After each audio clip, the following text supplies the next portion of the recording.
Chapter 327. The landlady was very straightforward. She took out all the wine she had collected, and even Xiao Qing drank a little. After eating and drinking to their heart's content, they really went back to their own homes. Xiao Qing and the others also went back with Qin Zishi. When they got back, they saw Grandpa Qin sitting at the door, looking at the garden in loneliness. Little Baozi immediately pounced on the old man. The old man's loneliness was immediately swept away. "Oh, you're back." He caught little Baozi and pinched his belly. "Let Grandpa see if you're full." The food this time was very delicious. The little bun's belly was round. Although he would vomit later, he was still very happy. "Baby, you ate a lot. I brought some food for Grandpa." He took out a candy figurine and handed it to the old man. The Tang man had obviously made the figurine based on him. It was like a miniature version of the little bun. The old man couldn't bear to eat it. He held it in his hand and looked at it. He couldn't stop smiling. "Baby, you still remember to bring something for Grandpa." "Of course I have to share good things. I have to give Grandpa a share." The little bun shook his head. He had never had any relatives in the same generation as his grandparents. Suddenly, he met an old man who was so nice to him. Moreover, this old man was the grandfather of his friends. He immediately cherished him. He also knew that he would have to go home in less than 2 days. He would have to leave his friends and Grandpa. The reluctance in his heart made him feel closer to his friends and Grandpa. After the group went back to their own rooms, especially Yan Qiue. She directly took the smoke from Xiao Qing and went to do an experiment. Xiao Qing, Qin Zishi, and the pair who looked more like Grandpa and Qin Zishi were left in the living room downstairs. "When are you going to leave?" the old man asked. He wasn't driving them away. It was just a normal question. "Tomorrow or the day after." Xiao Qing thought for a while and said, 3 days at the latest. It depended on how much she could torture someone in 3 days. "You'd better not leave Jingdu for the next few days. In the past 2 days, there have been 8 consecutive zombie attacks. 2 survivor bases have been destroyed because of the zombie siege." The old man frowned and said, "Moreover, the zombie tide hasn't completely stopped yet. If you return in the next 2 days, you may encounter danger." "Zombie uprising?" "It's not a full moon night these 2 days." Xiao Qing was a little surprised. Zombie riots usually happened on the night of the full moon, because on this day of the month, the zombies were the most active and violent. Even she was inevitably affected. Normally, unless there was a zombie king leading the zombies, it would be very difficult to cause a zombie tide. How could there be so many zombie tides? The old man hesitated for a moment, then lowered his voice and said, "I don't know the specifics, but I'm sure that this zombie attack was premeditated. 8 riots, all the way from a place slightly further away from the capital. Several bases were heavily damaged, and 2 were completely destroyed. Now, we receive requests for help every day." The old man said uneasily, Normal zombie hordes wouldn't be able to threaten the capital. The height of the city wall alone is enough for those zombies to torment. But this time, there are at least 2 zombie kings leading the hordes. Anyway, it's very dangerous." Xiao Qing nodded her head. It seemed that she had woken up from her beautiful dream of leaving early. However, that was also good. She could use this opportunity to punish a certain scum. After chatting for a while, the old man held the little bun in his left hand and his grandson in his right. He went to the practice area outside and called a few people over. Although the old man was over 50 years old, he still had his strength. Xiao Qing was even taught a game by him, and it ended in a tie. Then, the old man took his 2 precious grandsons with him. She went upstairs to bed. Xiao Qing, on the other hand, didn't sleep. She found a place with a good view and sat down. Then, she began to organize all the information she had received over the past few days.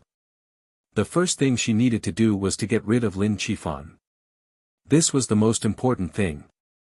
Before she got rid of Lin Qifan, she wasn't going to leave the capital. The second thing was about the Mad Demon mercenary group. This time, she had thoroughly offended Wu Buping. However, Xiao Qing wasn't afraid. Instead, she was considering whether or not she should help Zhu Machun get rid of the Mad Demon mercenary group. To be honest, she didn't like the Mad Demon mercenary group. It was one thing for them to want all kinds of people, but they even wanted animals and scum. Even if they were foreigners, she had heard about the Mad Demon mercenary group's misdeeds.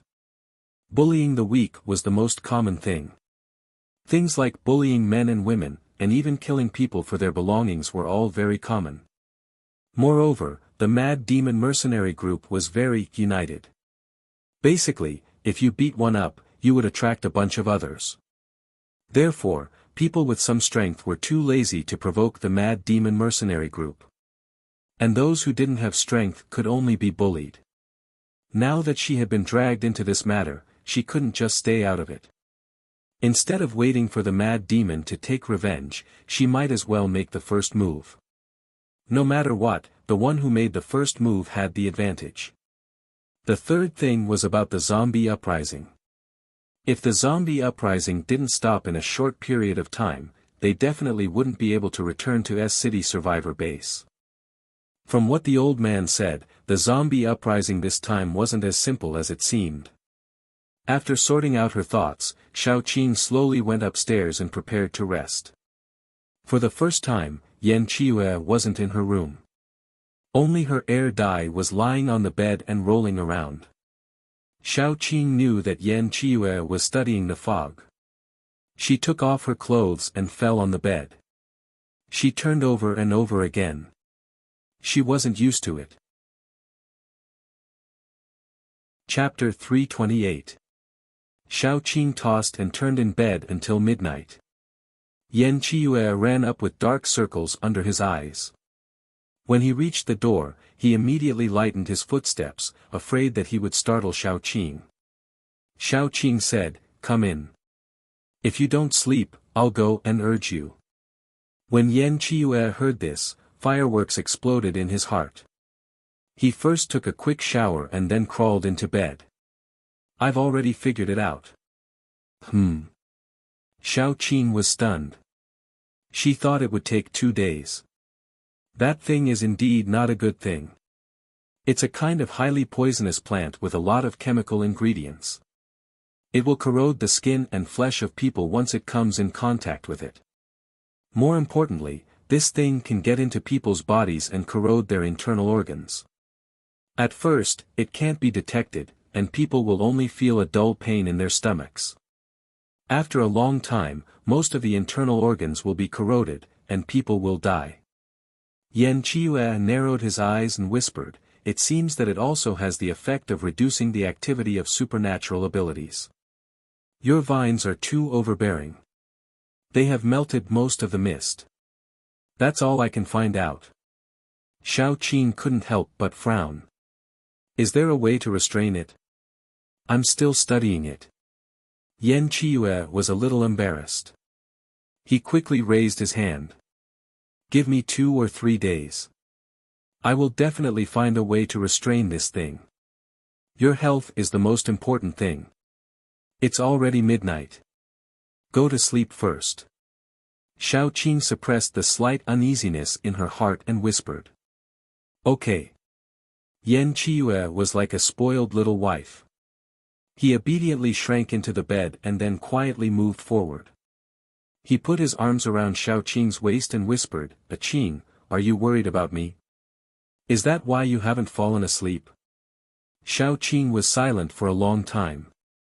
She didn't know if it was because she was exposed or something else. After a while, she whispered, "Go to sleep." Seeing that Xiao Qing didn't want him to let go, Yan Qiue didn't want to pretend to be obedient and fell asleep. Early the next morning, Xiao Qing gave the last of the fog in the vines to Old Master Qin. She believed that Old Master Qin would definitely be able to find something. After all, no matter how strong she was not as powerful as the Qin family in terms of investigating things. Besides, the Qin family was a powerful family in the capital. If Mad Demon really did something unforgivable, she would have to inform the powerful family when dealing with this local snake. He had to be a polite and good child. Of course, if the Qin family was willing to help and deal with Mad Demon, it would save Xiao Qing a lot of trouble. Old Master Qin wasn't an unreasonable person. After hearing Xiao Qing's simple explanation, his expression immediately turned serious. He called Father Qin over and asked him to take the item for a second appraisal. Although according to Xiao Qing, this thing was a chemical weapon, it wasn't too harmful. However, some people couldn't help but touch certain taboos after tasting the benefits. If it was confirmed that this thing was indeed a chemical weapon, he would send people to secretly investigate Mad Demon Mercenary Group. Even if Mad Demon Mercenary Group didn't do anything, he would send people to monitor them for a period of time. After dealing with this matter, Xiao Qing felt a lot more at ease. She patted her paws and went to do what she needed to do. The moment she stepped out of the door, she received a message from Xiao Tong using her spiritual power. Lin Qifan was here. Because Xiao Qing and Old Master Qin were discussing business, Little Bun went to the door to play. He played the game of throwing a ball out and letting Yiya pick it up. He was having a lot of fun. Yiya was pitiful. This time, Little Bun threw a ball that was about the size of a basketball. Every time Little Bun threw it out, it would bounce the ball back. Chapter 329. After playing for a day, his scalp would probably be 3 layers thick. At this moment, Lin Qifan came over. He caught the ball and said to the Little Bun with a smile, "I'll play with you." Little Bun had seen Lin Qifan before and didn't have a good impression of him. Mommy didn't like him, so he was a bad guy. He frowned and pouted. "Give me back the ball." Lin Qifan wasn't angry. He chuckled and said, "Look, no one is playing with you. Can't I play with you?" "I don't want you to play with me." Little Bun put his hands on his waist and said angrily, "I have Yiya to play with me." "You're a bad guy." "How am I a bad guy?" Lin Qifan asked Little Bun sadly. Little Bun paused for a moment and said, "Mommy doesn't like you, so you're a bad guy." Lin Qifan sighed and walked over with the ball. He bent down and said sadly, "Actually, I'm not a bad guy. Speaking of which, you should call me Daddy. Your mommy and I are husband and wife." "Husband and wife, did you know that?" Lin Qifan took out a photo. In the photo, Xiao Qing was wearing a wedding dress. She was holding a bouquet of flowers and standing next to Lin Qifan. At that time, Xiao Qing's eyes were filled with gentleness. Just a faint smile was enough to warm anyone's heart. Little Bun was shocked. After a while, he said, "Impossible." "Why is it impossible?" Lin Qifan frowned slightly. How could a normal child be so hard to fool? Mommy said it was spicy. My daddy is already dead. Little Bun said seriously, "So you're definitely not my daddy. You must be a bad guy who came to lie to me." Lin Qifan froze and lowered his eyes. He was already very handsome. Otherwise, Xiao Qing wouldn't have taken a liking to him. At that moment, his eyelashes trembled and his voice trembled. "So, she hates me that much." The Little Bun didn't know what to do. After a while, he poked Lin Qifan. "Hey, you're not crying, are you?" Lin Qifan lowered his eyes and pretended to tell Little Bun a story. In Lin Qifan's story, he became a man who was deeply in love with Xiao Qing. Fu Jinling, on the other hand, became a vicious mistress.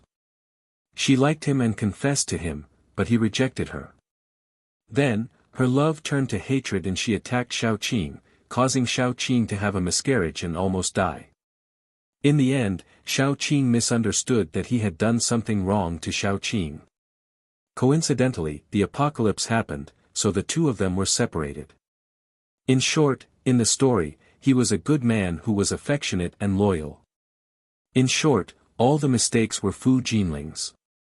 However, as soon as he finished speaking, the little bun said decisively, "That won't happen. Mama said that I'm her biological son."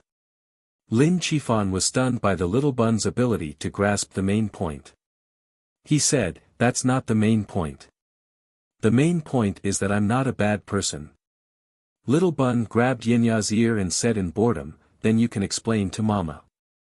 If you are right, Mama will definitely forgive you. If you are wrong, Mama will not forgive you. How simple is that? But your mother won't listen to my explanation." Lin Qifan sighed and continued, "She hates me to the core now. I can explain for you." The little bun tilted his head and said seriously, "Okay, you can return the ball to me. I'll go back and tell Mama." Lin Qifan didn't dare to let the little bun talk to Xiaoqing about this. The little bun didn't know what happened that year, so it didn't matter if he made things up. Xiaoqing knew very well. Chapter 330. If the little bun went back and told his mother, wouldn't that expose everything he had done? Then, not only would he not be able to get Xiaoqing's forgiveness from the little bun, but it would also backfire on him. Hence, Lin Qifan hurriedly said, "Wait, don't tell your mother, okay? Otherwise, she will definitely think that I deliberately approached you." "Didn't you deliberately approach me?" The little bun tilted his head, looking innocent. "If I didn't approach you deliberately, did you meet me because you got lost?" Lin Qifan was speechless. Who gave birth to this child? Why was he so difficult to deal with? He forced a smile and said, "No, I mean, your mother will be angry. She might even be angry at you." The little bun said seriously, "Don't worry. My mother won't be angry at me. She loves me the most." Lin Qifan was speechless. There was no way to continue the conversation. He racked his brains and said, What I mean is, this is a secret between the two of us. Don't tell anyone. Good children won't tell anyone. But why would I have a secret with a bad person?" The little bun widened his eyes and said fiercely, "Only bad children have secrets with bad people, so all his words were for nothing?" Lin Qifan felt helpless. He scratched his head and said, "How about this? I'll treat you to something. Don't tell anyone about our secret, okay?" Lin Qifan was even prepared to hear this. Who wants to eat something given by a bad person? What if you want to harm me? Then, the little bun suddenly changed his tone and nodded. He said seriously, "You don't have to treat me to something. Play ball with me. Then, I won't tell my mother." Lin Qifan was speechless. Everything seemed to have returned to square one. Then, he saw the little bun take the ball from his hand and throw it away. He looked at him with his big, sparkling eyes. There were 3 words written in his eyes: "Go and pick it up." The veins on his forehead bulged. Only dogs would pick things up, okay? However, in order to keep the little bun's secret and to continue his conspiracy, Lin Qifan gritted his teeth and picked up the ball. Most importantly, after he picked up the ball, little bun exclaimed, "Why isn't it faster than Yiya?" Yiya, who was sitting at the side, nodded. The rabbit's face was solemn, and there was even a hint of mockery. "That's right, you're not as fast as me, a rabbit." Lin Qifan wanted to kill someone. He forced a smile and passed the ball to Little Bun. After Little Bun received the ball, he threw it out without a word and looked at Lin Qifan expectantly. Lin Qifan ran around expressionlessly. In the end, he felt like he had nothing left to live for, so he quickly found an excuse to leave. When he was about to leave, Little Bun had a reluctant look on his face. "You must come and play with me some other day." Lin Qifan agreed and left in a sorry state. After he left, Little Bun clapped his hands and carried Yiya home with a look of disdain. Actually, Xiaoqing had been watching from the side for the second half of the journey. However, she had been hiding so Lin Qifan didn't see her. When Little Bun entered the house, he saw Xiao Qing standing at the door. Little Bun immediately pounced on her. "Mommy, are you done talking with Grandpa?" Xiao Qing rubbed Little Bun's head. "Yes. Baby, did you have fun?" "I had fun. Mommy, let me tell you. An idiot came today." Little Bun immediately told Xiao Qing about Lin Qifan.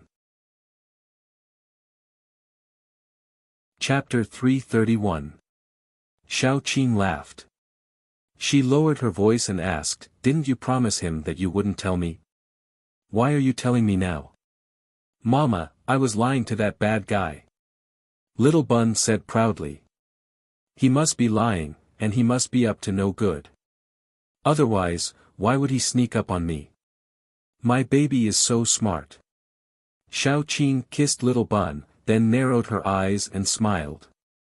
Lin Qifan had always thought that he was very smart. He didn't expect that he would be fooled by a child like Little Bun without realizing it. Thinking about how Little Bun fooled Lin Qifan like he was walking a dog, Xiao Qing felt inexplicably happy. "Yes, baby, you did the right thing. What do you want to eat for lunch?" "Braised rabbit head," Little Bun said excitedly. "I want the super spicy one." A certain rabbit in his arms immediately trembled and quickly curled itself into a ball, burying its head between its two paws to prevent its master from seeing its rabbit head. "Children can't eat too spicy food." Xiao Qing sighed and smiled. "But you can eat a little tonight." "Mama, the spicy one is the best." Little Bun leaned forward and took another bite. Xiao Qing's face was covered in saliva. While they were having a good time, Lin Qifan sighed all the way as he left. In his opinion, a child who was at most 4 or 5 years old would be easy to fool. He didn't expect Little Bun to be so hard to deal with. He originally thought that he would be able to deal with Little Bun in one meeting today, but he didn't expect that he would only be able to get to know him so soon. Based on this speed, he was afraid that 3 to 5 days wouldn't be enough for him to get Little Bun. Lin Qifan was afraid that Xiao Qing wouldn't care about their relationship and directly make a move on him. If that happened, he wouldn't even have time to prepare before he could meet God. Thinking of this, he hated Fu Jinling very much. If Fu Jinling hadn't seduced him at that time, if Fu Jinling hadn't tempted him with those things, he wouldn't have cheated on Xiao Qing. If he hadn't cheated on Xiao Qing, he wouldn't have had to struggle in this post-apocalyptic world. He wouldn't have had to deal with those women, and he wouldn't have had to look at other people's faces. If he hadn't cheated on Xiao Qing, he would be the one living in that luxurious villa with Xiao Qing now. Lin Qifan never considered who was the one at fault. As the saying goes, it takes two to clap. If he wasn't greedy, if he wasn't delusional, if he wasn't cruel and heartless, he wouldn't have ended up like this. There would always be some people like this. When they made a mistake, they would never think about their own mistakes, but how to push the blame onto others. For example, Lin Qifan. Lin Qifan left with a heart full of sorrow. Xiao Qing left with a heart full of sorrow. This time, she went out with Qin Zishi. Father Qin had a bodyguard team, and the members were all powerful paranormals selected from the army. These paranormals had the perseverance and loyalty of soldiers, plus the obedience and unity of soldiers. They were much stronger than ordinary teams of paranormals who were scattered like sand. It could be said that Father Qin and his 100 or so people could take on a large mercenary group without any problem. This time, they went out because of the zombie attack. As Father Qin's son, Qin Zishi had returned from his training and had a certain level of strength. Therefore, Father Qin wanted to train Qin Zishi, so he let him take part of the bodyguard team to investigate the cause of the zombie attack. Chapter 332. In fact, Mr. Qin was worried. On one hand, he wanted to train his son, but on the other hand, he wanted to go with them. In the end, he couldn't because of his busy schedule. Xiao Qing naturally had to go with them. First of all, they lived in the Qin family because of Qin Zishi. If Qin Zishi went out, they would feel uncomfortable living in Qin Zishi's house alone. Second of all, it was not safe to go out. Xiao Qin was still worried about her son's friends. Besides, she also wanted to find out how the zombie tide was formed, so she went with them. Mr. Qin was worried about his son, so he sent nearly 20 superpowered people to be his son's bodyguards. In addition, there was Lan, who had a space superpower and was responsible for carrying supplies. It was a painstaking effort to ensure that his son could live well outside and achieve the effect of training. However, the little bun didn't go with them this time. He was asked to stay by Old Master Qin. Old Master Qin said that the little bun was still a child. He would be traumatized if he came into contact with zombies every day. Besides, it was so dangerous outside. It was better to leave the little bun with him. He promised to make the little bun gain a few pounds. Xiao Qin thought about it and agreed. It was much safer for the little bun to stay in the capital than to take risks with her, so she agreed. The little bun originally wanted to follow Xiao Qin, but he was tempted by Old Master Qin's army of desserts. In the end, he waved his hand happily and sent his mother away. Xiao Qin didn't know whether to laugh or cry. She, his mother, was not as important as a few boxes of desserts. After leaving the little bun, they gathered and left the capital. Xiao Qin looked at the group of bodyguards and felt a little melancholy and nostalgia. She believed that Yan Hanqing would feel the same way. After leaving the capital, they first rushed to the place where the latest zombie tide broke out. When they stopped for lunch at noon, the scene was very different. Xiao Qin set up the grill and began to barbecue meat. The bodyguards were more pitiful. They were all provided with the same kind of compressed biscuits for lunch. Eating one biscuit and drinking water was equivalent to eating several bowls of rice. If there was no comparison, there would be no harm. The group of people looked at the barbecued meat in full swing, and their saliva dripped down. Their salary wasn't low, but eating barbecued meat every day was a luxury for them. After all, they still had to feed their families. Usually, they would eat the canteen food, the kind that had no oil at all, only a little bit of diced meat, and not many vegetable leaves. Only when he received his monthly salary would he be willing to go out and find a restaurant to have a meal. Then, he looked at Xiao Qin and the others. Judging from their skillful postures, rich ingredients, and complete props, it was obvious that they often received special treatment. How could they not be envious? Originally, Xiao Qin wanted to grill more and invite them to eat together. After all, they would be her teammates for a long time.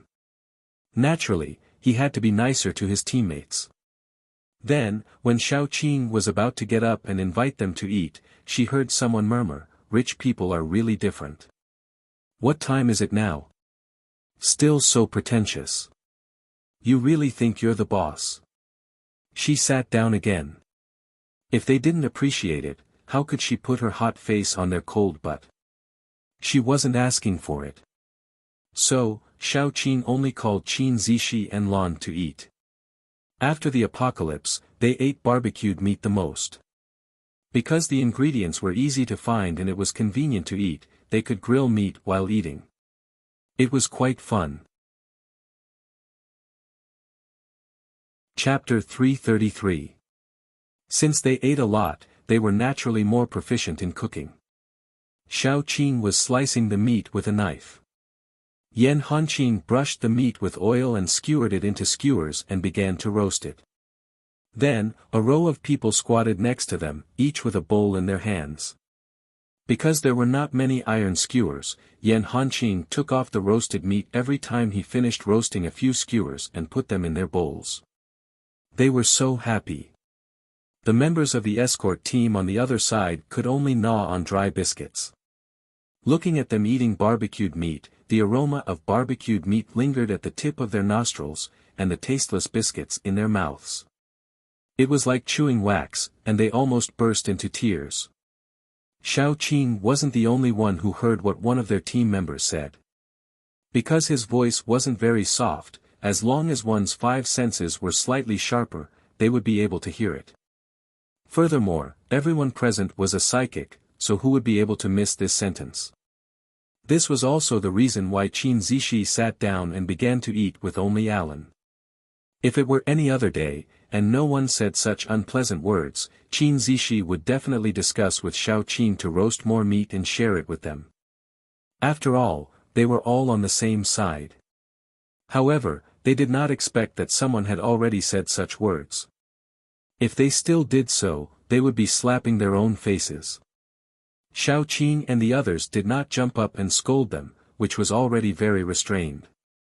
Qin Zishi was also very angry and embarrassed about this. After all, these members of the escort team were his father's subordinates, and they might become his subordinates in the future. In the end, they humiliated him.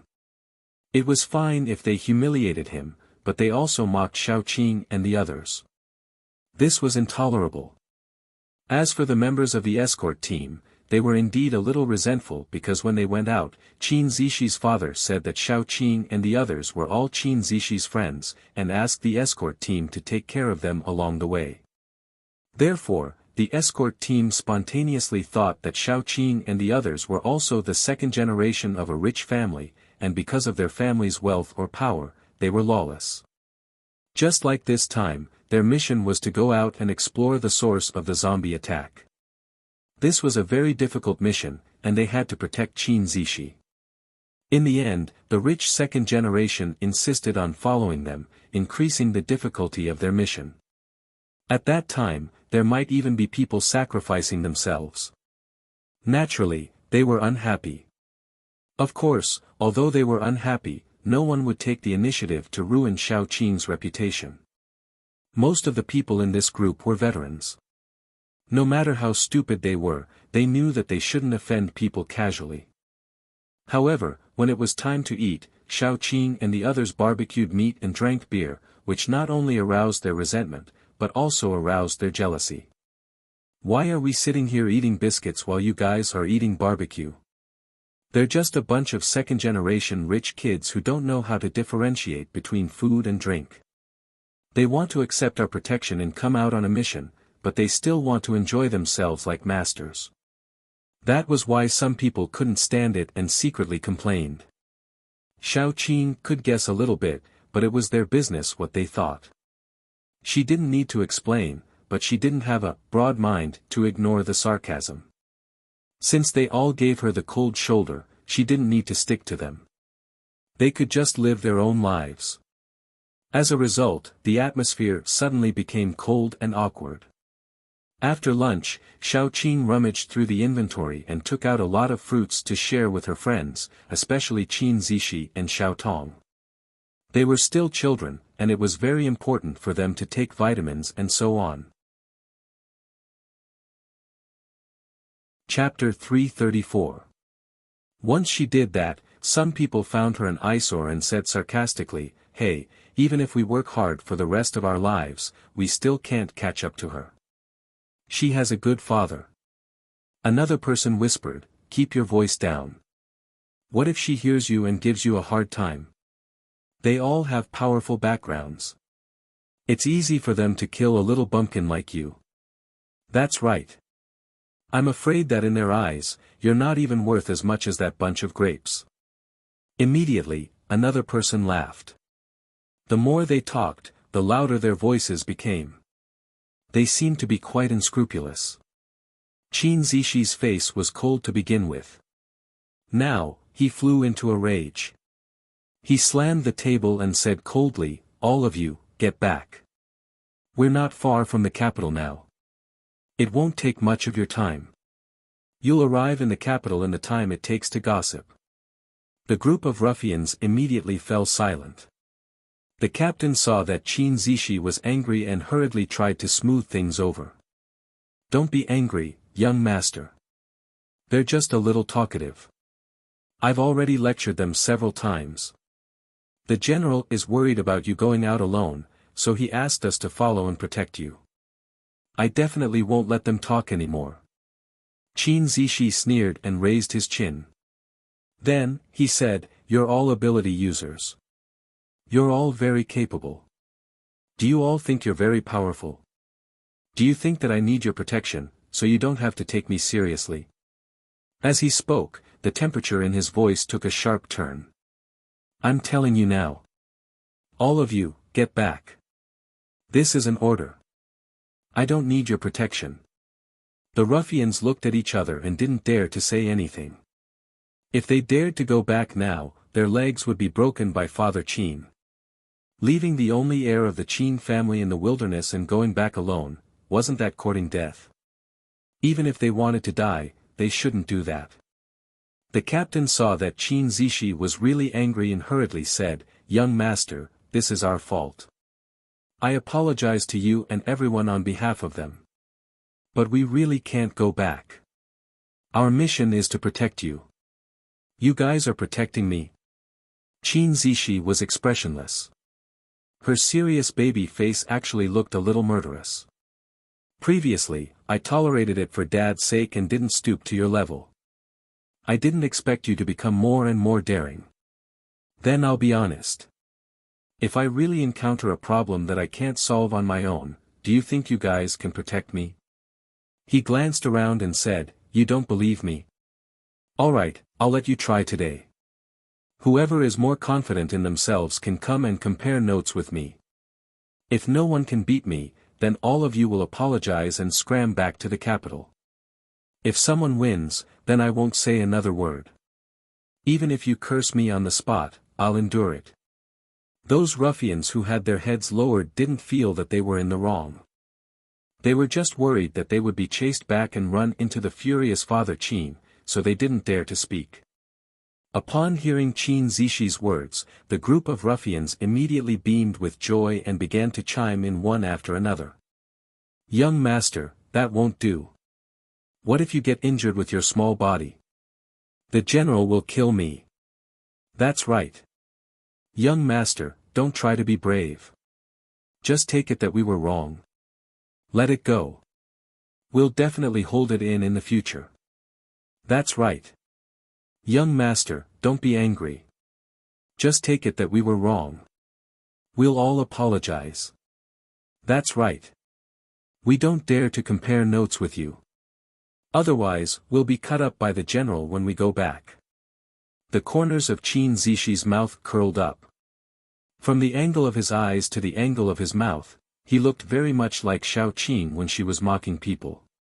His voice was sharp and gorgeous. "You want to hurt me? Are you kidding me? Actually, I've always felt that this guard team my father formed was a bunch of useless people. Really, I really want to persuade my father. Why is he so stubborn? Does he have a lot of food at home? Raising trash for no reason. What, do you think I've hurt your dignity? Then don't find excuses. Let's fight one-on-one."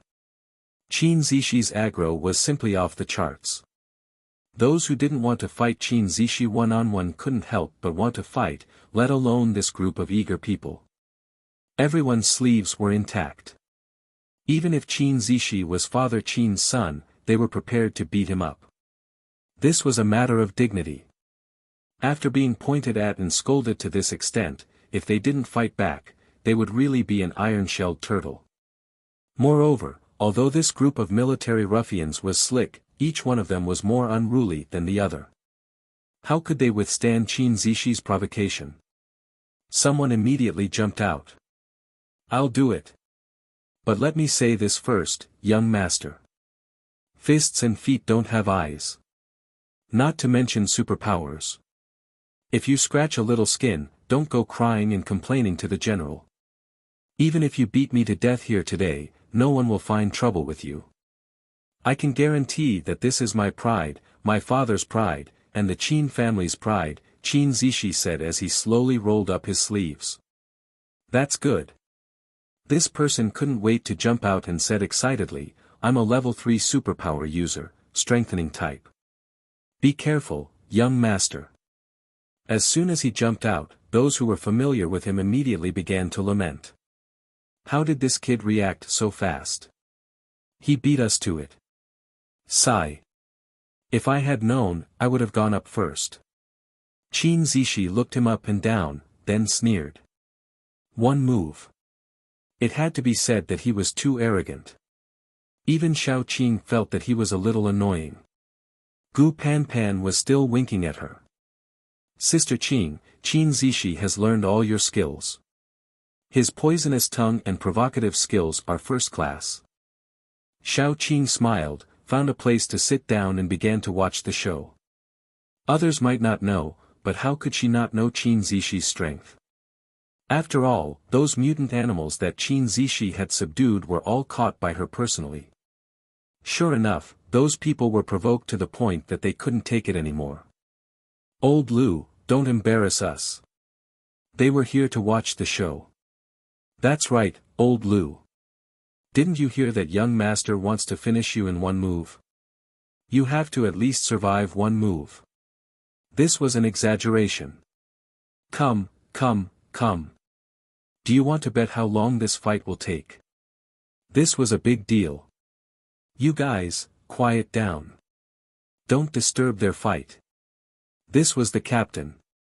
Qin Zishi said with a serious face, beast taming ability, level 3 superpower user. Then he whistled. As soon as the whistle sounded, everyone immediately felt the ground shake and they couldn't stand still. They looked up in horror and saw a 2 to 3 meter tall bear running towards them. The captain's face changed immediately. He waved his hand and said in a shrill voice, "Gather. Prepare for battle. Protect young master." Such a big bear, it must be at least level 3, right? Don't be nervous. Take care of the bear yourself. Qin Zishi waved his hand, and the members of the guards saw the ferocious-looking bear rush over with a roar, then lie down very docilely beside Qin Zishi. When Qin Zishi patted its head, it let out a satisfied growl from its throat. Everyone was speechless. Chapter 335. His own bear. In other words, he was going to fight this bear. The paranormal's face immediately turned as dark as a burnt dumpling. It was just like how he thought he was kicking a sponge, only to realize that he was kicking an iron plate, the kind that was red hot. What was even more terrifying was that even though he knew it was a hot iron plate, he still wanted to kick it a second time and a third time. So, this poor team member harbored the mentality that he was only a level 3, how powerful could a mutant animal be? He braced himself and said, "Come on." Then, he was slapped away. He flew a few meters without any resistance and fell heavily to the ground. If he hadn't activated his ability at that moment, it wouldn't have been as simple as chest tightness and chest pain. His sternum might have collapsed. Someone immediately shouted, "Young master, it hasn't started yet. Why did you attack?" Qin Zishi looked innocent. "I thought he was ready when he activated his superpower." "That's enough." The captain of the guard stopped the person who wanted to continue speaking. He felt a little embarrassed. A loss is a loss. There's no need for so many excuses. That person could only shut his mouth. Qin Zishi continued, "Is there anyone else who doesn't agree? If not, come and apologize." "Yes." Another man stood out from the crowd. He looked very strong, and people could associate him with the word majestic, especially his firm muscles. "I'm a strength ability user," the man said in a muffled voice. In his opinion, this mutant bear should be around level 3. Even if it was stronger than him, it definitely wasn't as agile as him. So, his chances of winning were still relatively high. Then, as soon as he activated his ability, he was slapped away. Even the distance he flew was exactly the same as the previous one. The people who were originally unconvinced were speechless. But they were still unconvinced. After all, no one was willing to bow down to someone they looked down on so easily. This was especially true for veterans like them, who were even more unwilling to do so. So, Qin Zishi took his bear and slapped almost 80% of the guards present. Finally, Qin Zishi clapped her hands and raised her eyebrows in disdain. "Is there anyone else who doesn't agree?" This time, no one responded. Everyone lowered their heads obediently. Qin Zishi glanced around and said, "Then go and apologize." However, no one moved for a long time. Qin Zishi said disdainfully, "What are men? They are men who are responsible. At the very least, they have to fulfill their promises. Cowards like you are not qualified to be soldiers, nor are you qualified to be men." A few of the veterans were greatly provoked. One of them straightened his neck and rebutted Qin Zishi, "Young master, it's not a problem for us to apologize to you because we respect the strong. But if you want us to apologize to that group, I can't do it." Gu Panpan and the others who were watching by the side laughed on the spot, especially Gu Panpan. She laughed so hard that she almost rolled on the ground. "You mean, you think we're not qualified enough to accept your apology, so you can eat your words? If that was the case, why did he agree to this bet in the first place? It's because you think you'll definitely win." Qin Zishi said that you're a group of cowards who can't afford to lose. I think he's praising you. You're worse than cowards. Why? Do you think I hurt your dignity? Then let's have a try. Gu Panpan rolled up her sleeves and sneered. I'll show you that even a weakling like me is stronger than cowards like you. Chapter 336. The group of people glared angrily, but they didn't dare to say anything. Those who had been by Xiao Qing's side for a long time had unknowingly been infected with her poisonous tongue. Gu Panpan immediately stepped forward, then said in a pained tone, "I'm the weakest among us weaklings, but I feel that I'm stronger than all of you. If you don't dare to come up, that's fine too. I can let all of you come up together." The ability user who spoke first couldn't take it anymore. He jumped out and pointed at Gu Panpan. "I'll do it." He could be slapped by a bear, but how could he be slapped by Gu Panpan? Impossible. Reality told us that we should never raise flags. He activated his ability and charged forward fiercely. Then, he was slapped back by Gu Panpan, who had turned into a King Kong Barbie.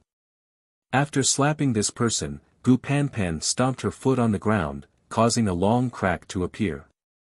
Her eyes were cold and carried a bit of fierceness. "Who else? I gave you some face, and you want to start a dye house? If it wasn't for Sister Qing telling us to keep a low profile, I would have thrown you weaklings back." The members of the escort team were stunned. At this point, no matter how stupid they were, they knew that none of Xiao Qing's group was simple. If something really happened, they would be the ones dragging them down. Thus, the group of people became more and more embarrassed. In the end, the captain of the escort team was the first to step forward and apologize sincerely. "Sorry, we looked down on you. I apologize on behalf of my teammates." Although the members of the escort team were a little embarrassed, they all came forward to apologize. Xiao Qing brushed the dust off her clothes and said indifferently, "No need to apologize." Then, she changed her seat. Qin Zishi waved her hand. "All right, you can all go back. We don't need you here." The captain smiled fawningly and said, "Master, you really can't drive us away. We all know our mistakes and we've apologized. Please let us stay. At least we can still do some trivial things." Qin Zishi wanted to refuse, but seeing the captain's fawning and pitiful expression, and considering that his father and grandfather would be worried, she said coldly, "You can stay, but don't cause any more trouble." The group of people hurriedly promised, each more sincere than the other. After this incident, the group of people didn't think they were so awesome anymore. After all, there were only two people who had shown their strength. One was Qin Zishi, and the other was Gu Panpan. Qin Zishi, a bear, and Gu Panpan defeated them in a second. What about the rest of them? Not to mention Xiao Tong, who looked like an underage girl, Yan Qiue, who looked like a boy toy, and finally Dumbo, who seemed to have a problem in IQ. It seemed that there was nothing to pay attention to. Cough, cough. Back to the main topic. At least Gu Chuan, Yan Hanqing, and Xiaoqing all looked awesome. This was especially true for Xiaoqing.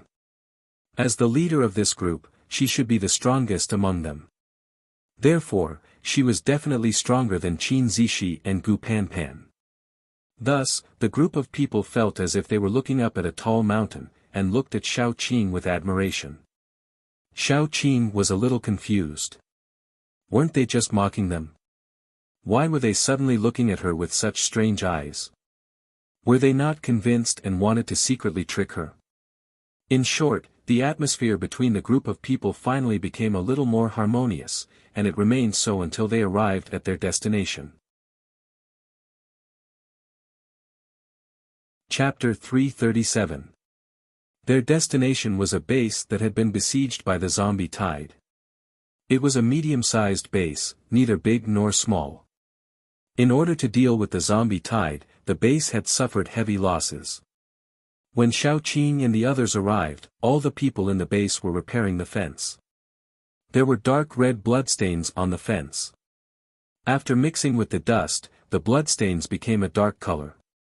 Almost all the superpowered people were injured. The group of people looked lifeless.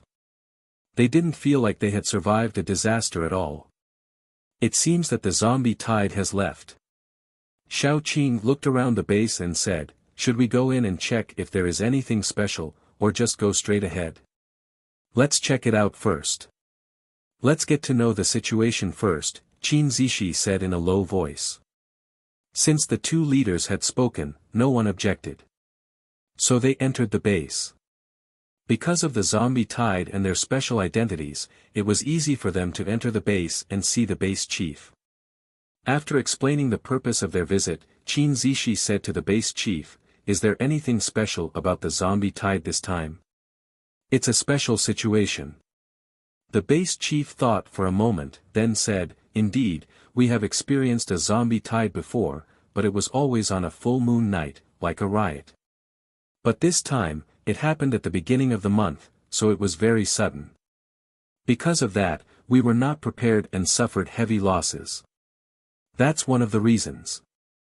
The second reason is that generally, zombie tides are formed spontaneously. We need to hold on until dawn at most, then the zombies will disperse. But this time, it was different. It felt like they were organized and premeditated. Once, they even pretended to disperse to lower our vigilance and launched a surprise attack. That's one of the reasons why we suffered heavy losses." The more the base chief said, the gloomier his face became. Nearly 1/3 of the superpowered people in our base were killed in the zombie tide. If they hadn't retreated, our base would have been destroyed in a day or two. Xiaoqing and her friends looked at each other and felt a little heavy in their hearts. In the past, the zombie tide was formed because of the riots of the zombies on the night of the full moon in some special circumstances. This time, it was premeditated. Did that mean that there was a high-level zombie among the zombies who could organize a zombie tide? Did that mean that the zombies would be able to form a zombie siege anytime and anywhere in the future? If that was the case, they would be in big trouble.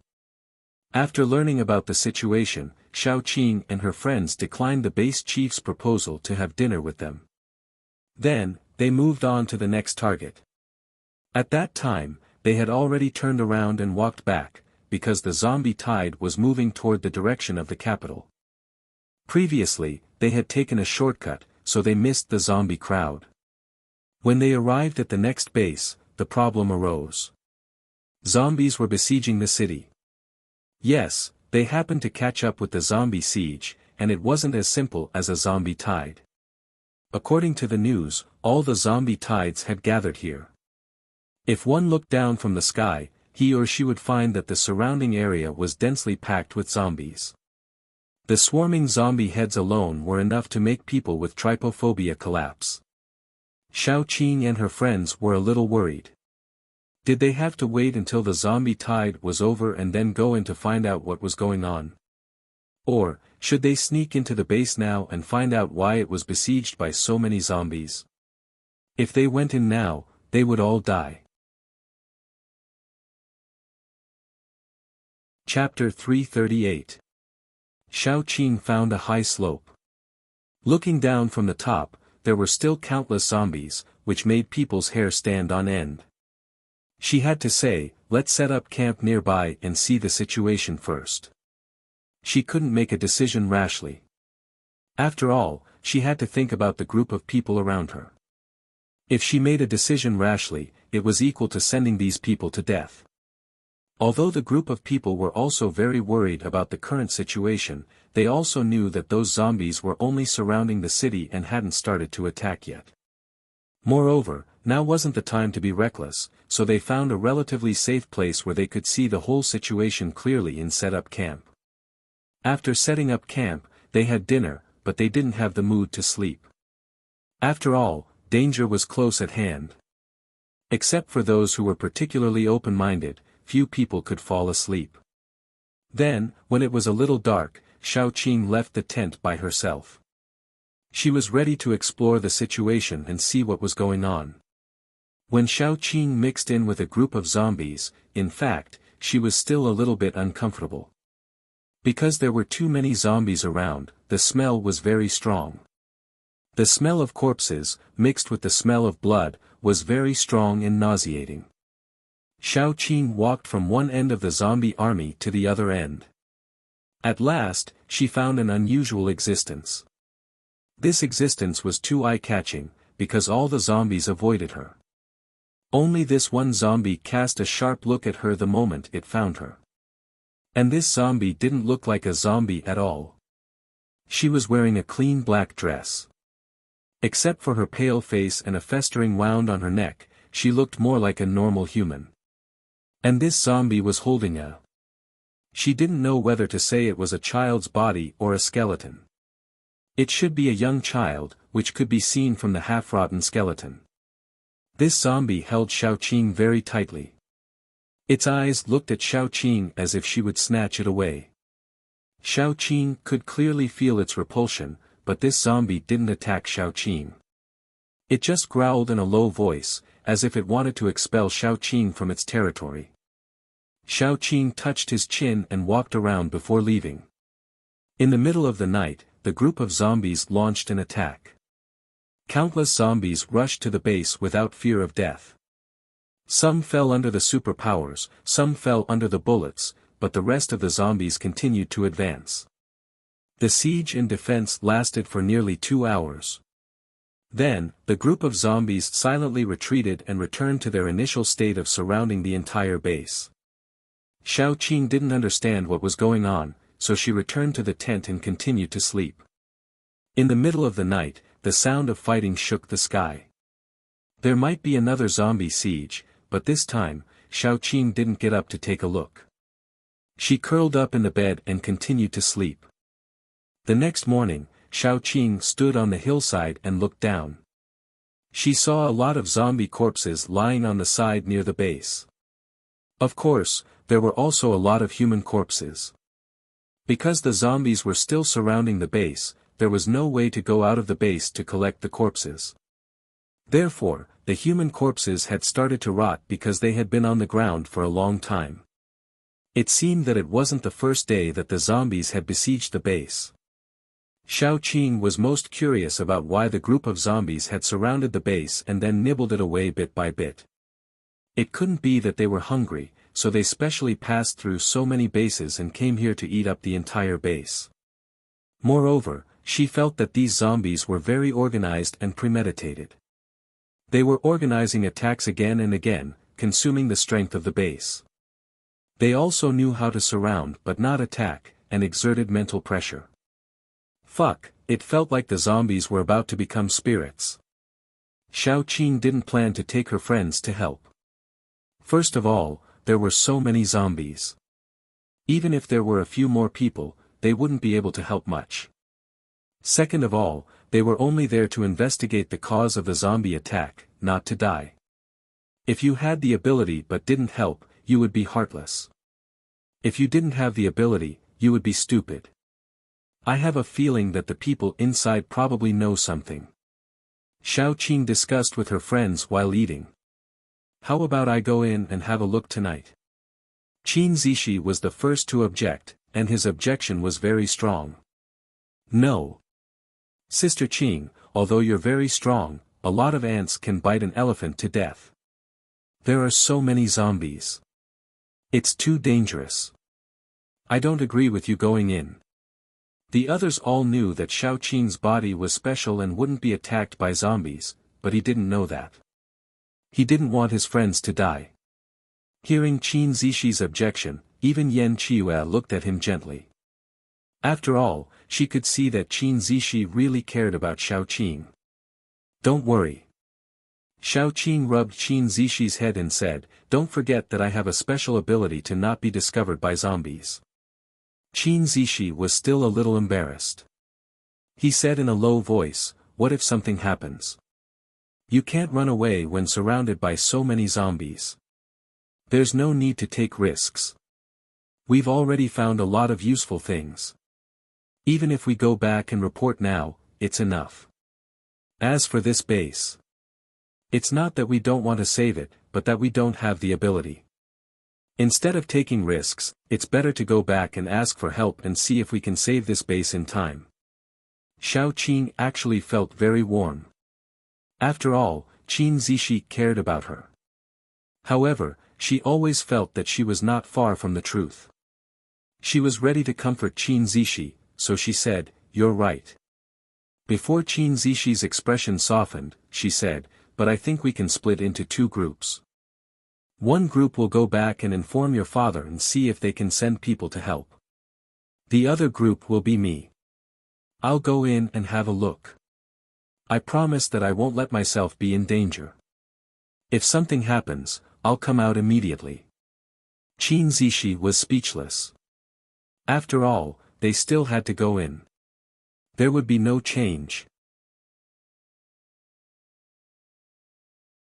Chapter 339. Qin Zixi didn't say anything, showing that he didn't want to leave no matter what. In the end, Xiao Qing had no choice but to say, okay, I won't go, but we still need help. Qin Zixi hurriedly said, just let the guards go back. This boy was smart. Xiao Qing had to settle on Gu Chuan and his sister, and take half of the guards back to ask for help. Qin Zixi kept a close eye on them. No matter what, he couldn't let his little friend's mother take the risk. Then, when he realized that something was wrong, Xiao Qing was already in the base. She secretly entered the base by tearing the space. She was an unregistered person, and it would be troublesome if she was discovered. Fortunately, because of the zombie siege, countless people had died.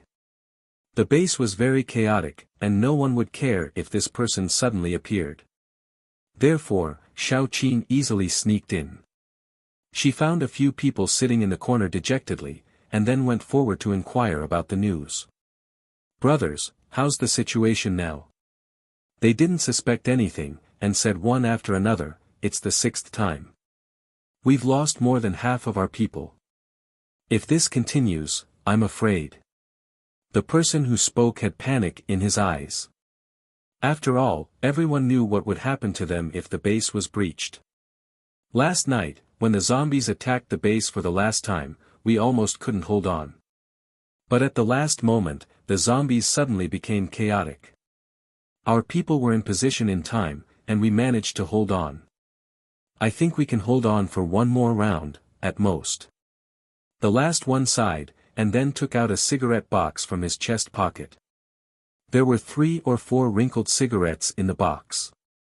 He gave one to each of the people around him, and took one to Xiao Qing. Want one? Xiao Qing shook her head. The 2 people beside the man immediately made fun of him. Don't you usually value cigarettes more than your life? Why are you willing to give it away this time? The man smiled bitterly. No one knows if they can last another day. What's the point of keeping them? Xiao Qing rummaged in her pocket and took out a box of thin Nanjing. She pulled one out and gave one to everyone. Didn't the higher-ups think of a way? Yo, nice smoke. That person happily took it and tucked it behind his ear, then said, why didn't you think of a way? We've had dozens of meetings. That group of zombies seems to have a special ability. Once the signal is sent out, it will be intercepted. Even if the entire base is trampled by zombies, no one will know. The three of them gathered together and sighed. One of them glanced at Xiao Qing and said kindly, "You're still young and pretty. Think of a way to escape. No matter where you go, you'll have a way to survive." "Bah, if we could escape, we would have scattered long ago." Another man's eyes turned red after he said that. "My daughter is only 8 years old. If we could escape, I would send my daughter out first. It doesn't matter if I die, but my daughter." Xiao Qing was silent for a long time. She didn't know what to say. After all, the base was doomed to be destroyed. Even if Gu Chuan and the others brought reinforcements, distant water couldn't put out a nearby fire. As for nearby water, her strength alone was like a small splash of water. She couldn't put out the fire. She might even be evaporated by the fire. They were silent for a long time. Suddenly, one of them said, "I heard that the higher-ups held a new meeting. They said that to catch the bandits, first catch the leader. If we kill the leader of the zombies, we can solve the zombie siege. I heard that they have begun to gather people to form a suicide squad to catch the leader." Chapter 340. Let's hope they succeed. The person who spoke didn't have much hope himself. How could it be possible to kill a zombie king among countless zombies? It was impossible to even think about it, okay? Xiao Qing chatted with them for a while before leaving. After she left, she summarized all the clues she had obtained. First of all, the zombie siege wasn't something that happened in a day. During this period of time, there had been a total of 6 attacks. More than half of the people in the base who could fight had been killed. The remaining people were either injured or exhausted. They wouldn't be able to survive the next attack. Obviously, the higher-ups knew more than the people at the bottom. They had found something and decided to capture the leader first. So Xiao Qing decided to participate in the selection of the suicide squad. She thought that she could learn more. When the time came, even if she failed, she could leave leisurely. Therefore, after Xiao Qing asked for directions, she went to sign up. Under such circumstances, there was no way she could organize a proper competition. The registration place was in the square. There was a row of tables. Staff members sat behind the tables. Sitting at the front of the table was a man who looked very decent and handsome. When Xiao Qing went to ask, he said dryly, "If you want to join the suicide squad, the base will give you 100 kilograms of food and 100 zombie nuclei. They are all level 2 and above. You can use them to settle your family. The base will also take care of your family until the base no longer exists. Of course, you have to prove your strength." His meaning was obvious. This mission was very dangerous. It was very likely that the whole team would be wiped out. No one could come back alive. So, their families should be settled in advance so that they would have no worries. Okay. Xiao Qing nodded seriously. The girl sitting next to the man couldn't help but cover her face. Then she added, "May I know your identity, power, and level?" "I entered the base a few days ago. It's a survivor base in S City. I wanted to come here to replenish some resources." Xiao Qing smiled and said, "I'm a wood ability user, peak level 3. Xiao Qing had her reasons for saying that. All the paranormals in the base would generally have a registration and identification card, which she didn't have.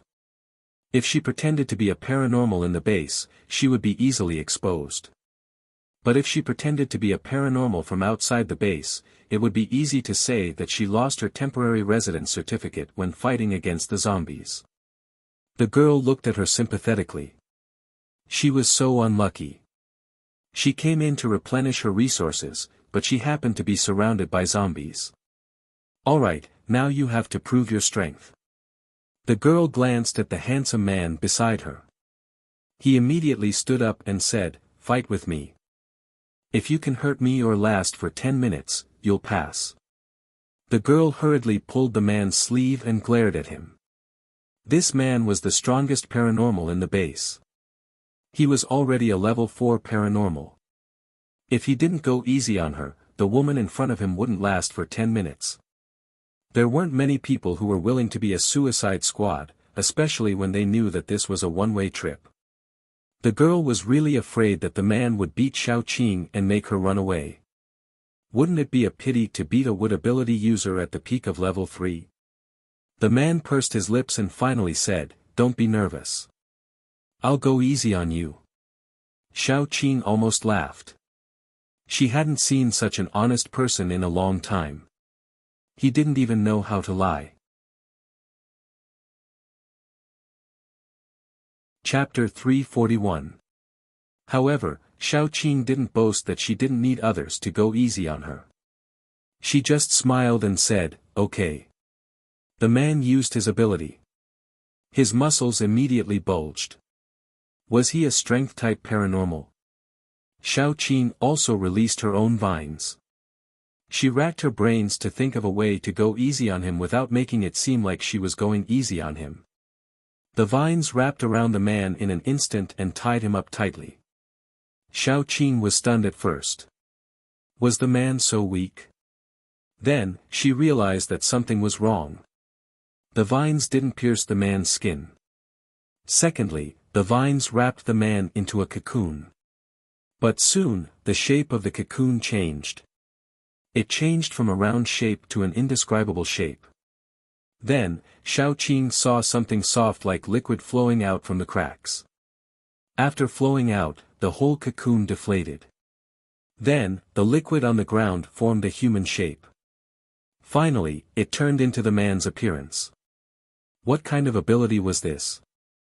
Xiaoqing was stunned for a moment. This was the first time she had seen such a strange ability. She had to admit that if this ability was used well, it would definitely be very awesome.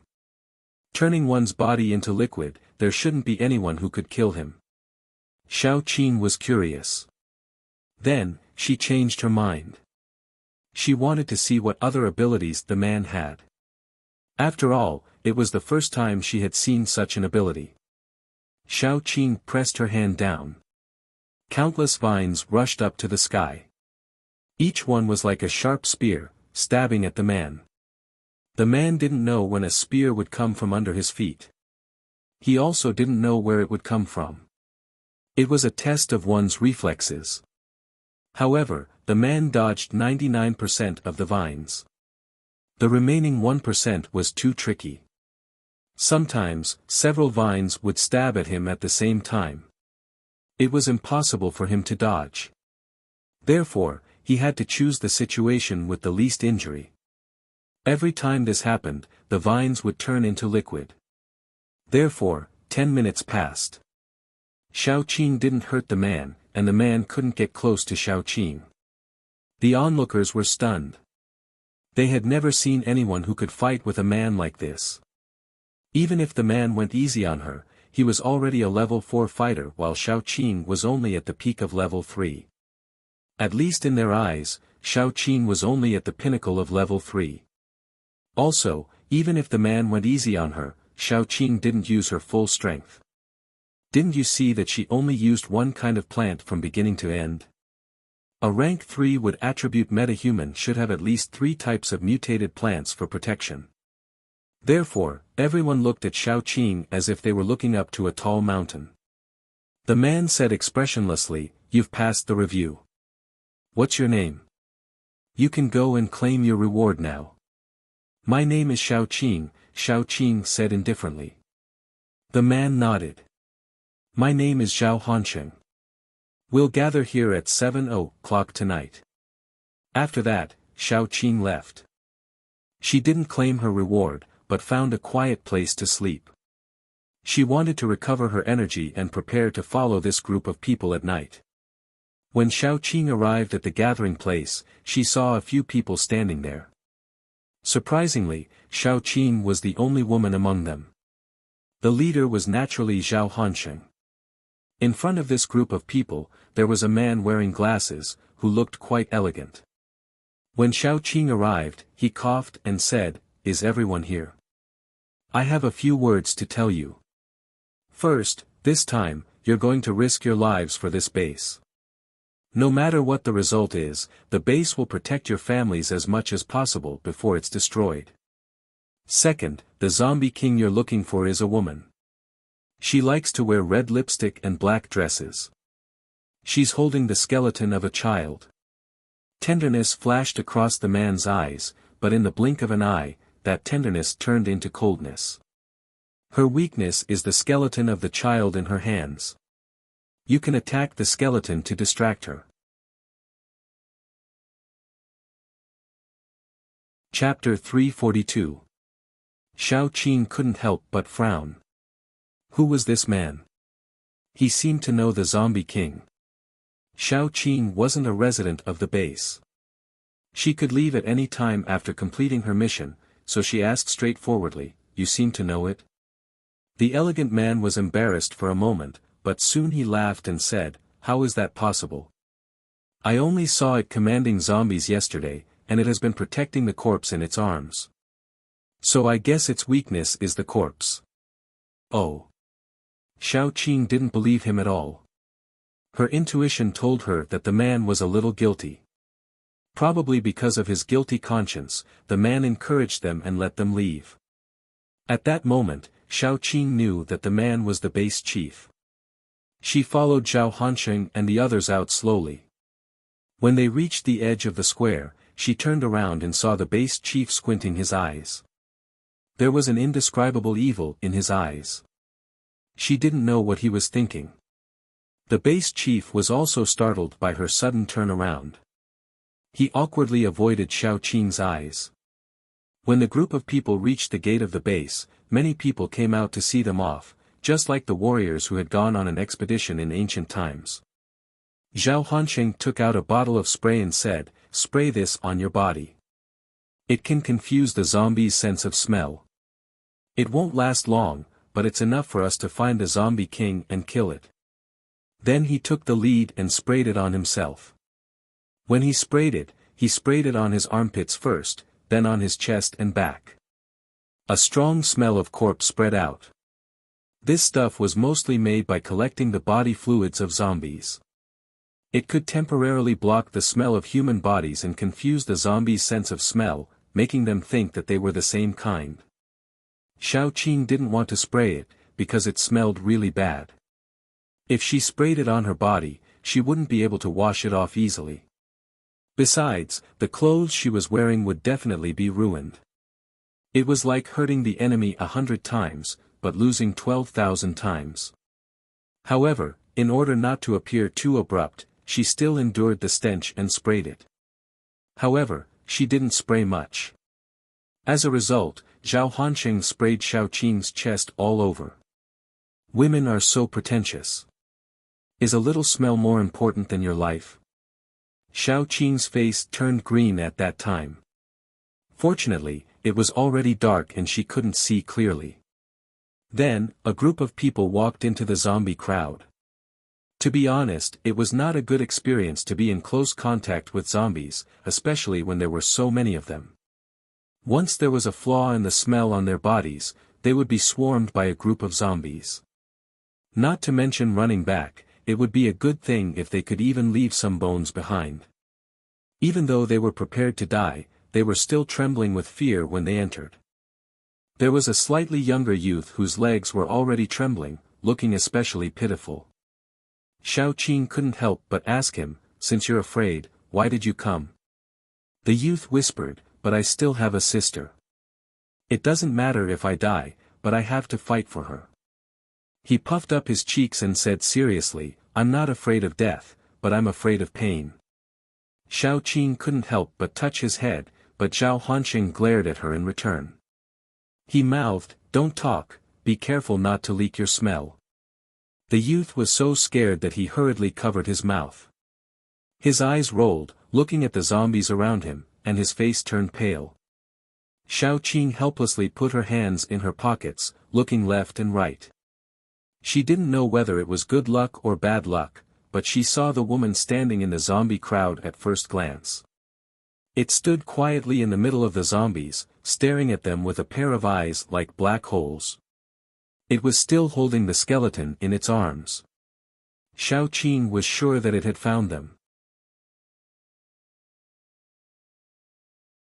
Chapter 343. At this time, Zhao Hansheng also found the woman.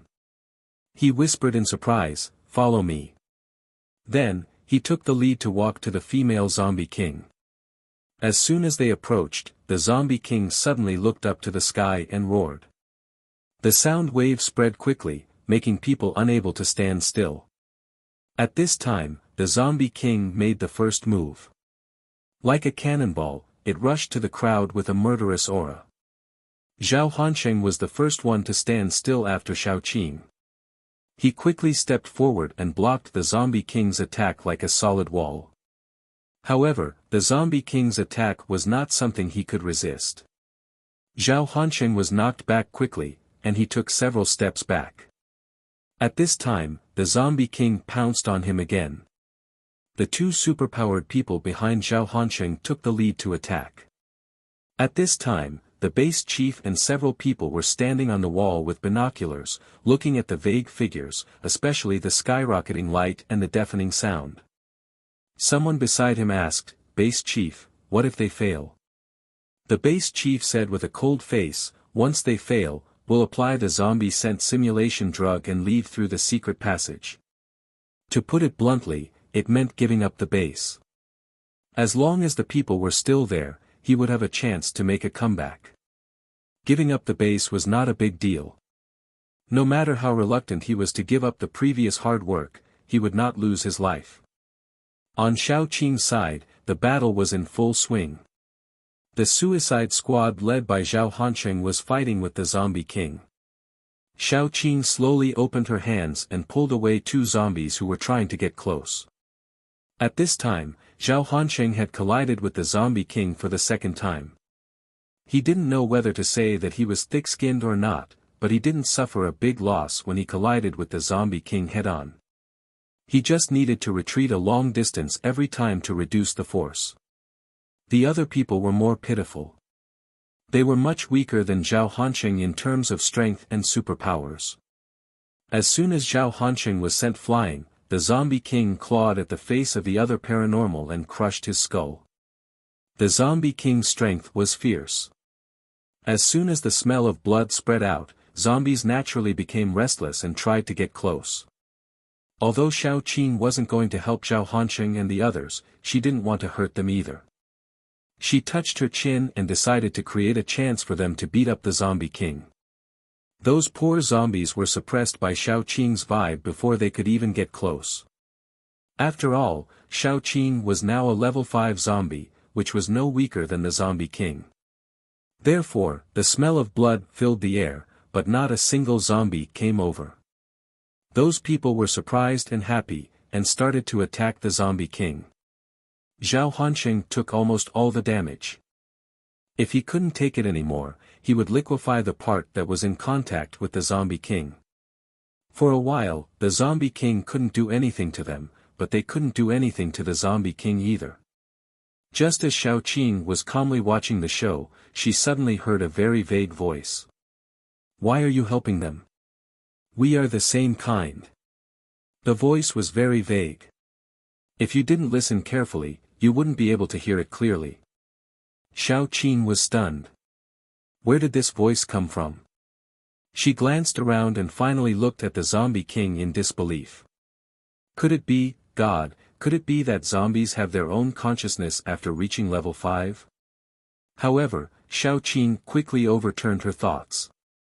That voice kept echoing in her mind, and it was all vague and reproachful.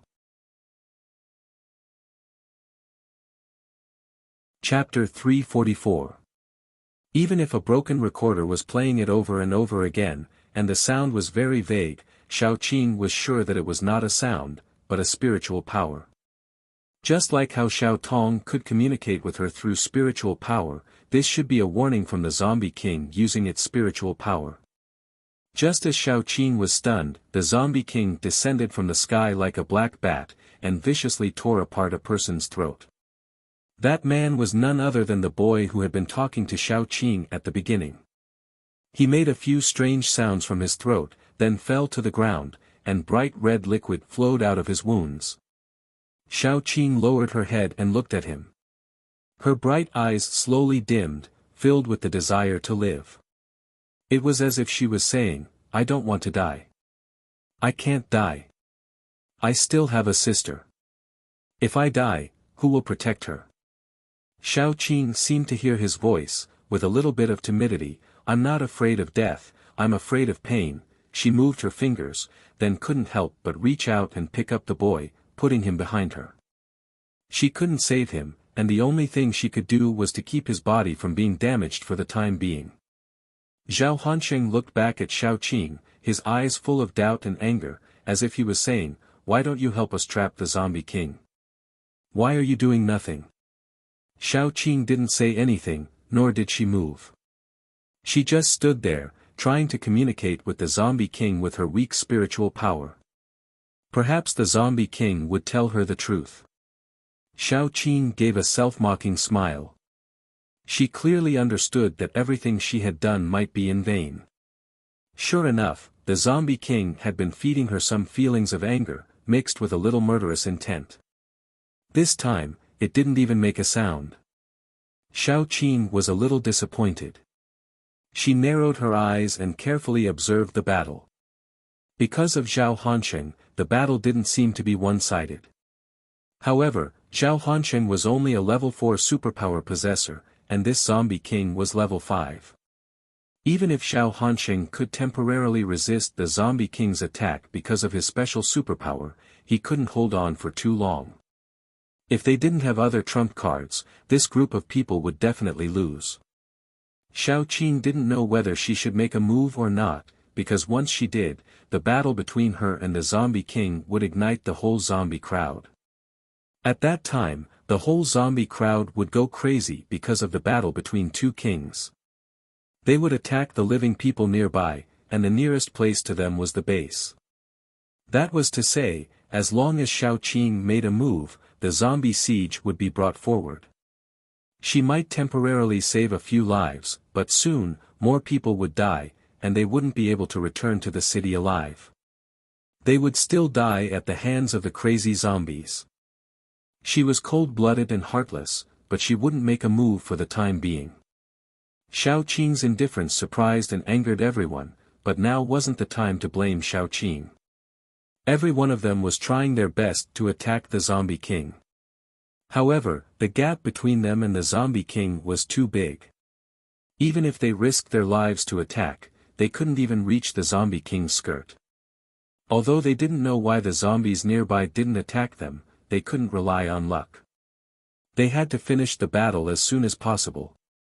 Otherwise, it would be their base that would be destroyed. One of the men suddenly gritted his teeth and roared with red eyes, "If you have a chance to go back alive, take care of my wife for me." Then, he pounced on the zombie king. His speed was very fast, and the zombie king was in a stalemate with Zhao Hansheng, so Zhao Hansheng didn't pay attention and was pounced on by him. As soon as he pounced on the zombie king, he used his hands and feet to lock the zombie king. Then, many vines drilled out of his body and entangled him and the zombie king. He was also a wood-powered superpower possessor. After trapping the zombie king, the wood-powered man's body suddenly swelled like a balloon. Soon, he swelled up as if he had been injected with dozens of kilograms of water. Then, he exploded into a mass of flesh and blood. This was a very special ability, which came from the spores of a kind of plant. It could be said to be his innate ability. In the past, this superpower possessor used to joke with his friends, saying that such an ability was useless. It could only be used to perish together with others, and he would never use it in his life. But now, he used it. The blood mist spread and slowly dissipated. A shrill howl was heard. Except for the zombie king's messy hair, there was no wound at all. However, the child's skeleton in her arms fell apart because of the violent explosion. The fragile skeleton scattered all over the ground. The zombie king knelt on the ground in a panic, picked up the bones one by one, and put them into her arms. At this time, she didn't look like a zombie king that had caused countless uproars and launched a zombie siege. She looked more like a helpless mother. Zhao Hanqing's eyes were also red, but he knew that this was his only chance, the only chance to hurt or even kill this zombie king, and this chance was created by his companion's life. He absolutely couldn't miss it. In an instant, several superpower possessors used their strongest moves. Colorful superpowers instantly engulfed the zombie king kneeling on the ground. What Xiao Qing could see was the zombie king's last movement. In an instant, it curled up its body, protected all the scattered bones in its arms, and welcomed the superpowers with its own back. With a loud bang, Xiao Qing even felt the ground under her feet shake a few times. Especially the place where everyone was focusing their fire, it directly turned into a huge pit. As the smoke and dust dispersed, the thing in the pit was slowly revealed. First, there was a piece of flesh that had lost its skin, leaving only the spine, and the internal organs that could be seen through the spine. Those internal organs had turned black and smelled bad, without any vitality at all. Then, it slowly straightened its back. The zombie king didn't die. Even if it only lost the skin on its back, given enough time, it could recover. This injury was not serious, but it had already gone completely crazy. That was because although the skeletons in its bosom were well protected, they were, after all, the skeletons of ordinary children. They could not withstand the shock, and some of them had already shattered into powder. In everyone's horrified and unbelievable eyes, the zombie king slowly stood up, and inserted the rest of the bones, one by one, into her stomach. The last skull, because it was too big and blunt, couldn't be inserted, so she tore open her chest and stuffed it in alive. Obviously, this scene was very scary, but Xiao Qing saw a touch of gentleness in the zombie king's eyes. A mother, even if she had become a zombie, still couldn't restrain her love for her children. This was really great. Chapter 345. It was worried that it wouldn't be able to protect those bones, so it would rather put them into its body and integrate them with itself. That way, unless it died, its children wouldn't be harmed. After all the bones were stuffed into its body, the zombie king's blood-red eyes looked at everyone present. This was the post-apocalyptic era, the cruelest era. People had their own protection, and zombies had their own obsession. It was hard to tell who was right and who was wrong. Xiao Qing was actually a little tangled. She could see that Zhao Hanqing was a good person. It would be a pity if he died, but she couldn't save him. She could only watch the zombie king run amok in the crowd. After the zombie king went crazy, Zhao Hanqing acted like he was on drugs, crazily standing in the front. Whenever the zombie king tried to attack his teammates, Zhao Hanqing would use crazy attacks to draw the zombie king away, or directly become a human shield to protect his teammates. In a short time, no one was killed by the zombie king, but Zhao Hanqing himself was scarred. Even if he could liquefy his body, it couldn't be used all the time, and when he was in the liquefied state, he couldn't bear any damage. Sometimes, in order to protect his teammates, Zhao Hanqing had to use his own body as a shield. Those paranormals also gritted their teeth and desperately attacked the zombie king to relieve the pressure on Zhao Hanqing. The two sides were in a temporary stalemate. It was already 9:00 in the evening. Xiao Qing looked at the time. If it went on like this, Zhao Hanqing would definitely be defeated. Just when those paranormals were all scarred and about to lose, suddenly, a particularly sharp howl sounded from the north. The zombie king, who was about to kill Zhao Hanqing and others, decisively stopped and roared in response to the howl. Then, it didn't continue to fight and got into the crowd, heading north. As soon as Zhao Hanqing got out of the battle, he lay on the ground as if all his strength had been sucked out. He couldn't help but feel a little desperate. Was the zombie king going to launch a general attack? Xiao Qing rolled up her sleeves as she walked past him. She threw some ointment on him to stop the bleeding. It was just right for now, when they were all injured all over. Zhao Hanqing can't help grabbing Xiao Qing's trousers. Xiao Qing lowers her head and looks at him in confusion. Zhao Hanqing's eyes are full of anger. Why? Why didn't you participate in the battle against the zombie king? Why didn't you save those who had died? You clearly had the ability to do so, you were clearly a member of the team. Xiao Qing knew Zhao Hanqing's doubts, but she didn't want to explain. She didn't want to tell Zhao Hanqing and the others that she was a zombie king, and that once she started a fight with the zombie king, she would trigger the zombie siege in advance. Could it be that I did not help you? I chased away those zombies that tried to approach and created a relatively advantageous situation for you.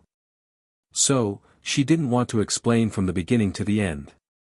Anyway, after this matter is solved, she will leave.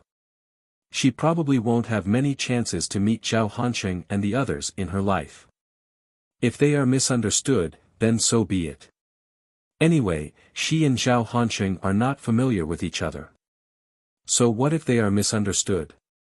Xiao Qing slightly raises her foot, then pulls her trousers out of Zhao Hanqing's hands. Then, she chases after the zombie king. Wherever she passes, those zombies will obediently make way for her. Zhao Hanqing closes his eyes. He can't tell if he is in despair or something else. He knows that he and his companions can't go back. They are surrounded by zombies, and they are covered in wounds. That thing can't cover the smell of blood. Once the zombie king leaves, the surrounding zombies will tear them to pieces.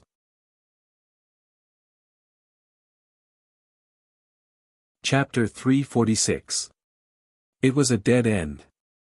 Zhao Hanqing closed his eyes and waited for death for a long time, but the pain didn't come. He opened his eyes and found a group of zombies walking past him. Every one of them looked at him like a foodie looking at a freshly baked Beijing duck, but they didn't have the money to eat it. Therefore, the group of zombies walked past him with an expression that said, "This human must be delicious." They didn't even look at him and walked away without looking back. Although they didn't know what had happened, one thing was certain, they were lucky to survive. Although Zhao Hanqing was still worried that he would be torn to pieces as soon as he moved, thinking that the zombies were moving towards the base, he couldn't help but get up. Zhao Hanqing tentatively took 2 steps forward. Those zombies still didn't touch him. Only then did he feel relieved. He said to his friends, "You guys find a place to hide first." Then, he hurriedly followed the zombie king. The other people were also seriously injured. They all knew that once the zombies started to attack the base, the gate of the base wouldn't open, so they definitely couldn't return to the base. So they could only find a place to hide first. Before they left, they carried their dead companions on their backs, which made the surrounding zombies so angry that they wanted to scratch the wall. Xiao Qing went all the way forward, following the zombie king from a distance.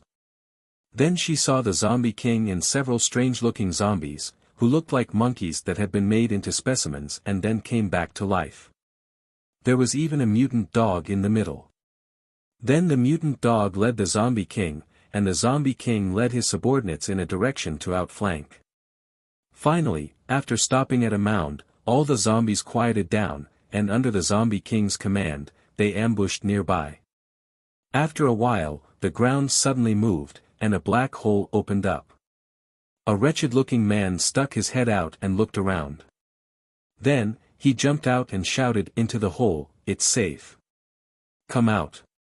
Then, many people came out of the tunnel, including the bespectacled base chief. Base chief said while crawling out, "Fortunately, we didn't do anything. Otherwise, we would have died in the city. Now, let's go." Before he finished talking, he saw the zombie king standing behind the mound. He was so scared that he took a step back and almost fell to the ground. "Base chief, what's wrong?" The perverted man hadn't found the zombie king yet. He thought that the base chief was worried about losing his base, so he said, "Although this base is gone, we can find another place to start again. We can still build another base." The base chief could no longer hear him. He just stared straight at the zombie king. It was hard to tell what kind of complicated emotions were in his eyes. After a long time, he slowly stepped back. At the same time, he looked around, looking for a way to escape. The zombie king screamed, and all the zombies that were lying in ambush ran out and surrounded the group of people. The base chief's smile was a little ugly. He looked left and right and knew he was in a hopeless situation. He lowered his voice and said affectionately, "Suyun, are you here for me?" The zombie king stared at him. Its eyes became redder and redder, as if blood was about to drip out. Its aura also became more and more dignified and terrifying. Only Shao Qing saw it clearly. At that moment, the zombie king broke through to the middle stage of level 5. It was a little stronger than Shao Qing now. The base chief was really scared. His legs were weak, let alone the people who followed him. The zombie king walked over step by step until it was in front of the base chief. It raised its hand, and its sharp fingernails were like sharp blades, shining with a cold light. Chapter 347. The base chief suddenly said, "Suyun, do you still remember? I gave you the ring. I was poor back then. I couldn't afford gold or silver, so I used coins. I hollowed out the center of the ring and made it look like a ring. I gave it to you. At that time, you said it was the most beautiful ring in the world." For a moment, the zombie king was at a loss. It didn't have many memories, only a deep obsession and an inexplicable hatred. The base chief continued, "At that time, everyone looked down on me. You were the only one who didn't hesitate to marry me. Our wedding was very simple. We didn't have a wedding dress, a banquet, or your favorite red rose. I cut a Chinese rose and put it in your hair. Only you and I held hands and got a marriage certificate." His eyes glistened with tears, full of affection. "Do you still remember me? Do you still remember me?" Just as the zombie king was in a state of confusion, the base chief suddenly rushed over. It looked like he wanted to hug the zombie king, but he was actually holding a dagger in his hand. He stabbed it hard into the zombie king's chest. The skeleton of a child was still in its chest. The zombie king, whose reverse scale had been touched, suddenly went crazy. It slapped the base chief and sent him flying. The base chief was slapped to the ground. As soon as he landed, he spat out a mouthful of blood. Then, without stopping, he turned around and rushed toward the zombies that surrounded him. He was very fast. There was a faint green light around his ankle. It turned out that he was also a superpower possessor, and a wind power possessor. The zombie king roared and was about to chase after him, but the base chief, who was running fast, was kicked back. Shao Qing chuckled. She looked at the base chief rolling on the ground like a gourd. Then, she said, "Since you love it so much, why do you still want to leave? Why don't you two catch up?" The base chief was kicked in the chest. For a moment, he couldn't breathe. He looked at Shao Qing in surprise, as if he couldn't understand why Shao Qing did that. Shao Qing rolled up her sleeves and continued watching the scene. She was now sure that the base chief and the zombie king knew each other. Not only that, they were probably husband and wife. Then why did they turn against each other? Why did the zombie king turn into a zombie? Why did both of them want to kill the base chief so badly? Shao Qing felt that there must be a lot of secrets in this, and she really wanted to know. The zombie king looked at Shao Qing gratefully. It squatted down and grabbed the base chief's neck, wanting to strangle him. The base chief grabbed the zombie king's wrist with one hand and condensed a wind blade with the other to stab the zombie king's eyes. When the zombie king turned its head to dodge, the base chief struggled to escape from the zombie king's grasp. He rolled back and dodged temporarily. All of this happened in the blink of an eye. Those who came out with the base chief were stunned. What was going on? He didn't know that Shao Qing was also very curious. First, she was sure that this base chief wasn't a good person. Would a good base chief abandon the entire base and escape through a secret passage when the base's survival was at stake? Second, he could say affectionate words to a zombie while attacking it. How could an ordinary person do that? Most importantly, what was the identity of the zombie king? Why was it carrying the skeleton of a child to seek revenge from the base chief? Xiao Qing was really curious. She bit her nails and watched the base chief and his people run away like rats while being chased by zombies. It was like watching a show. Until Zhao Hanqing came. Zhao Hanqing saw the base chief being chased by zombies and hurried to protect him. Xiao Qing had a headache. Why did this person come again?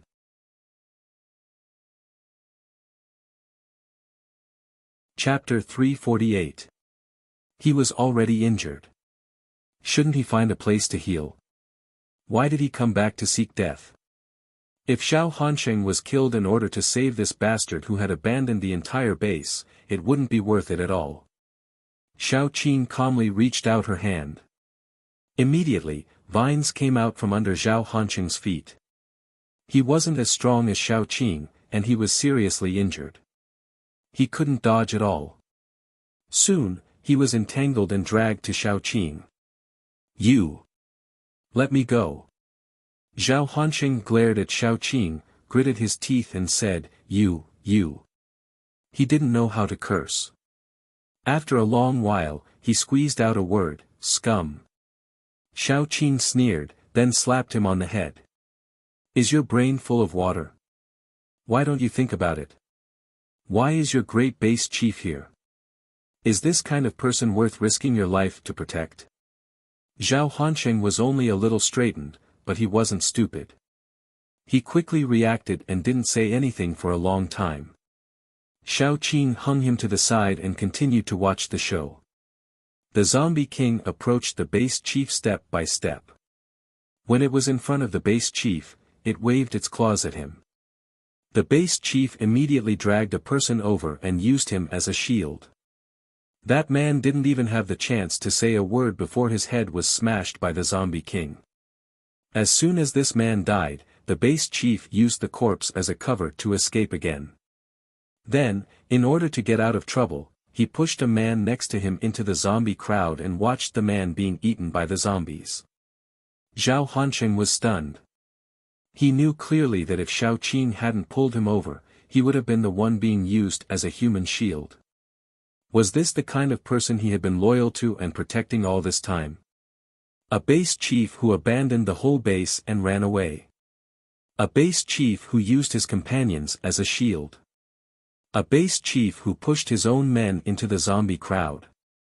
Xiao Qing handed some biscuits to Zhao Hanqing. Do you want some to calm down? Zhao Hanqing immediately looked at her with a strange expression. In Zhao Hanqing's eyes, Xiao Qing was now a big weirdo. The bloody scene in front of her was enough to make people lose their appetite, but she was still eating biscuits. Xiao Qing stuffed the biscuit into her mouth and continued to watch the show. She firmly believed that the best part was yet to come. Xiao Qing was surrounded by vines, baring their fangs and brandishing their claws. Any zombie that accidentally got close to her would be whipped away. The base chief had been badly injured by the zombie king. As soon as he saw Xiao Qing, he couldn't help but want to divert the trouble away. This was probably the worst decision he had made tonight. He suddenly jumped up and rushed toward Xiao Qing, but before he could say or do anything, the vines came down on him and beat him up until his head was swollen like a pig's. Then, he almost couldn't dodge the zombie king's attack and was beheaded. Xiao Qing smiled and said, You want to drag me down with you? I'll give you a chance. Tell me the gossip about you and the zombie king. If I'm happy, maybe I'll save you. If I'm willing to protect you, no one here can kill you. He hesitated, but another man said without hesitation, I'm his childhood friend. I know everything about him. If you save me, I'll tell you. Xiao Qing leisurely reached out a vine and dragged him over, then hung him up. You can tell me now. If you lie to me, I'll throw you into the zombie crowd. The man swallowed, then glanced at the base chief. He straightened his neck and said, "He's an animal. He has a human face and a beast heart. He deserves it." Hearing that, Xiao Qin was shocked. Hey, wasn't this man his childhood friend? What a sharp comment.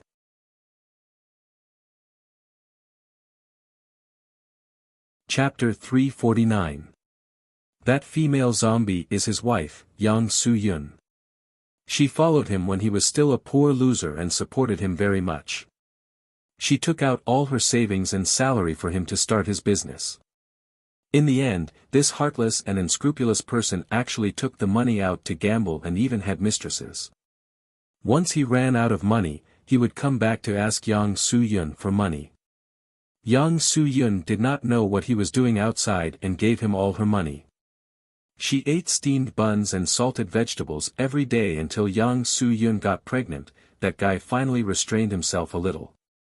That person took a deep breath and began to curse. A dog can't stop itself from eating shit. A few days later, he went out to cheat again. God did not have eyes, he actually did not let Yang Su-yun discover that he was such a beast. Later on, when the child was a little more than 1 year old, the world ended. Didn't the television say that many people fell into a coma and after waking up, they would turn into zombies and bite people everywhere? This beast actually threw his son down from the 6th floor. Because his son was unconscious at that time, he was worried that his son would turn into a zombie, so he threw his son down. A 1-year-old child falling from the 6th floor, other than falling to his death, is there any other way? Other than a beast, who else would do such a thing? Even a vicious tiger would not eat its cubs. The base chief's face turned red and white, he roared angrily, "Shut up." That person rolled his eyes sarcastically, then continued, "There's something even more ruthless." Yang Su-yun almost went crazy at that time. She tried to go downstairs to find her son, then she was beaten up by this beast. He locked her up and did not let her out until there was no more food in the house. Heh, guess what he did? His voice echoed in the open space, everyone pricked up their ears.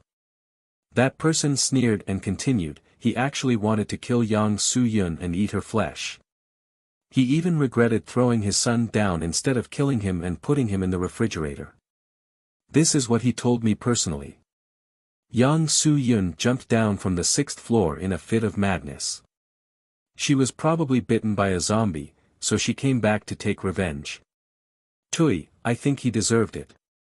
When this person said those words, not to mention Xiao Qin, even the people who were with the base chief could not help but stay away from him. Killing one's son and eating one's wife, how crazy was this person to do such a thing? Zhao Hansheng was an honest person, he struggled and said, "Let me go. I want to kill him." Xiao Qin could not help but slap him, she sneered, "You just risked your life to protect him, and now you want to kill him? You'd better squat here obediently." After slapping Zhao Hansheng, Xiao Qin patted the man who spoke, she smiled and said, "Very good, very cooperative, you are safe now." Then the vine carried him all the way out of the zombie encirclement, she finally threw him aside. That person was stunned at first, then he was pleasantly surprised, he thanked her repeatedly, then spat at the base chief's position, he then walked in the direction of the base. After sending that person away, Xiao Qin said to the zombie king, "I will not stop you from taking revenge, but after taking your revenge, leave this place, those people in the base are innocent after all." The zombie king already had some consciousness, it let out a low howl in response to Xiao Qin, then looked at the base chief. The base chief still wanted to run, but his legs were bound by Xiao Qin's vines. After being bound, he did not even have the chance to run, he could only watch helplessly as the zombie king walked over and grabbed his neck, its face was filled with deep hatred. He struggled for a while, and a cracking sound came from his throat. Soon, his eyes were about to fall out of their sockets. This was because a hand had pierced into his chest, probing and stirring inside before finally grabbing onto a piece of flesh that was still pulsating. That was his heart.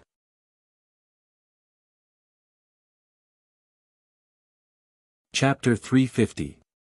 Perhaps it had once questioned whether his heart was black or not.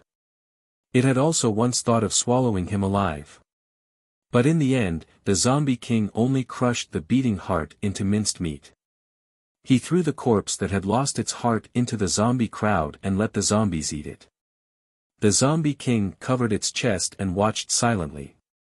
Only when the corpse was left with only bones and bits of flesh on the bones did it let out a roar.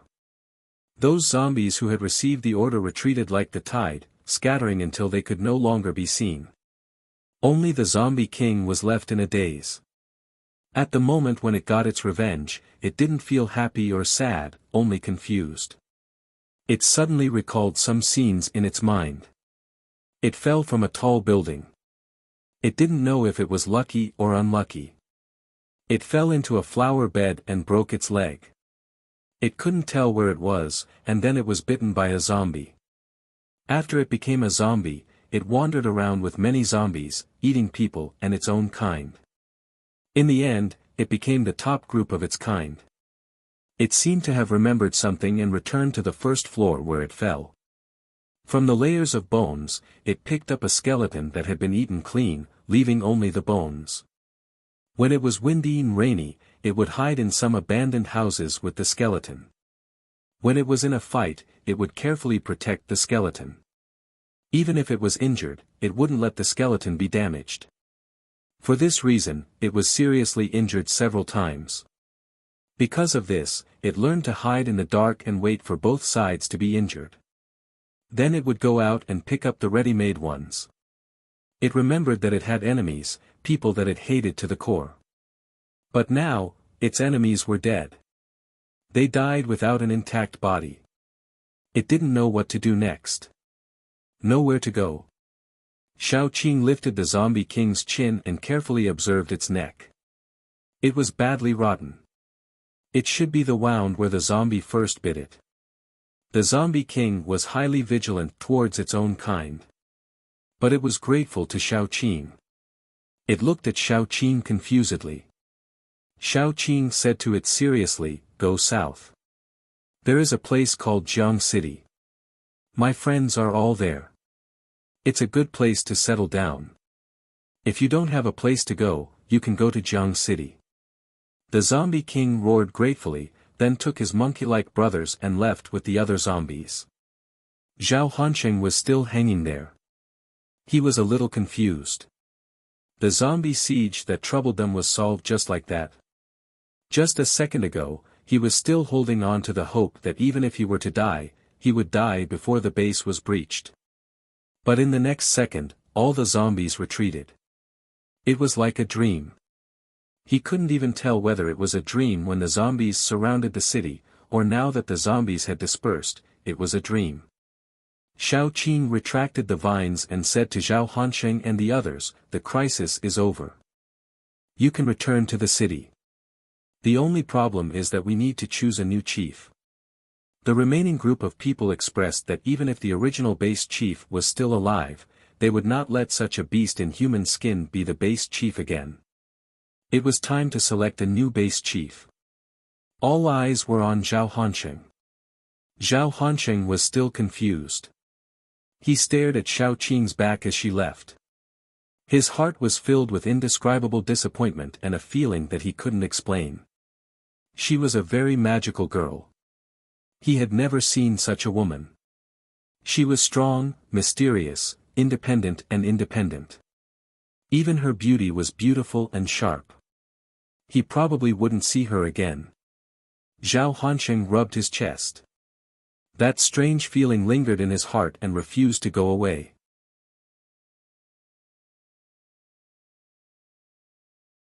Chapter 351.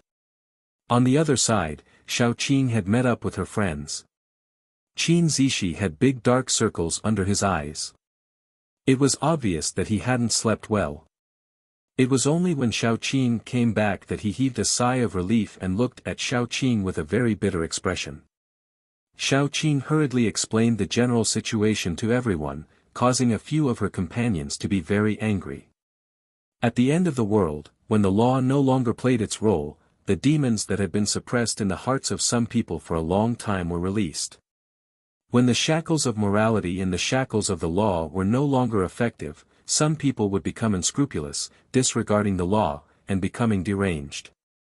Since the problem was solved, they had to go back as soon as possible.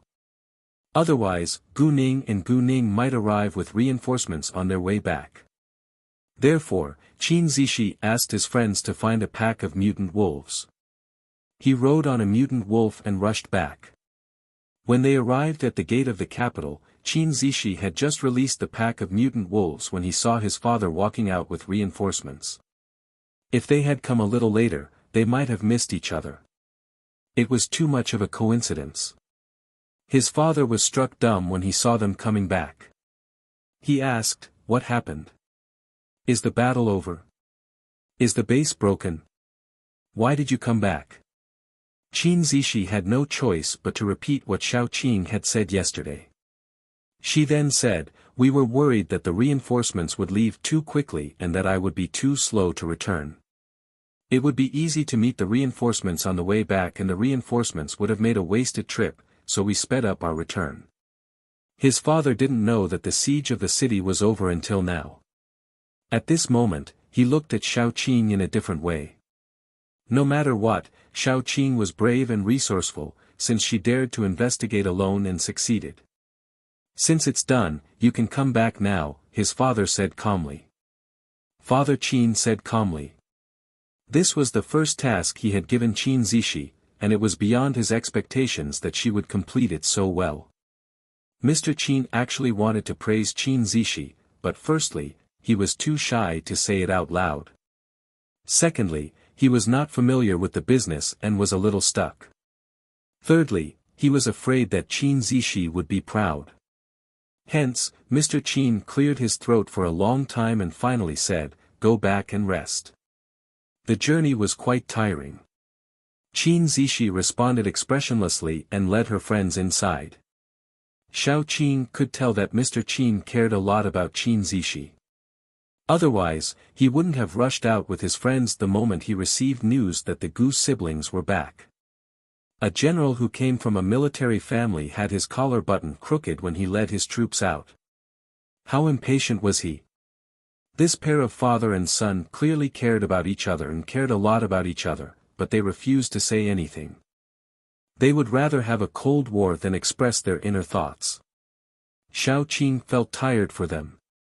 After entering the capital, they relaxed. Although there was only one adventure, the others who waited outside didn't have an easy time either. Everyone was so worried that they couldn't sleep well at all. Once they were back in the capital, they felt safe and relaxed. However, the moment they arrived at the gate of the Qin family's house, they saw Master Qin walking out with several people in a panic. Seeing Xiao Qing, Master Qin couldn't control himself and immediately said, "The baby is missing." Master Qin had been looking after the little bun these days. He usually took the little bun to play. Occasionally, when the little bun ran to the gate to play by himself, there must be people secretly protecting him. Therefore, Master Qin was quite relieved.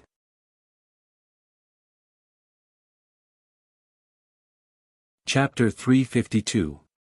But today, Little Bun said he wanted to play with a ball at the door.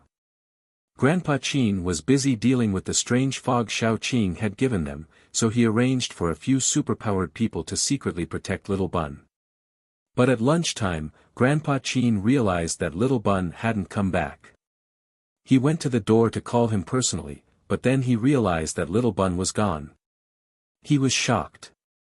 He couldn't get in touch with Little Bun's bodyguards, so he hurriedly ordered the nannies and bodyguards to search everywhere.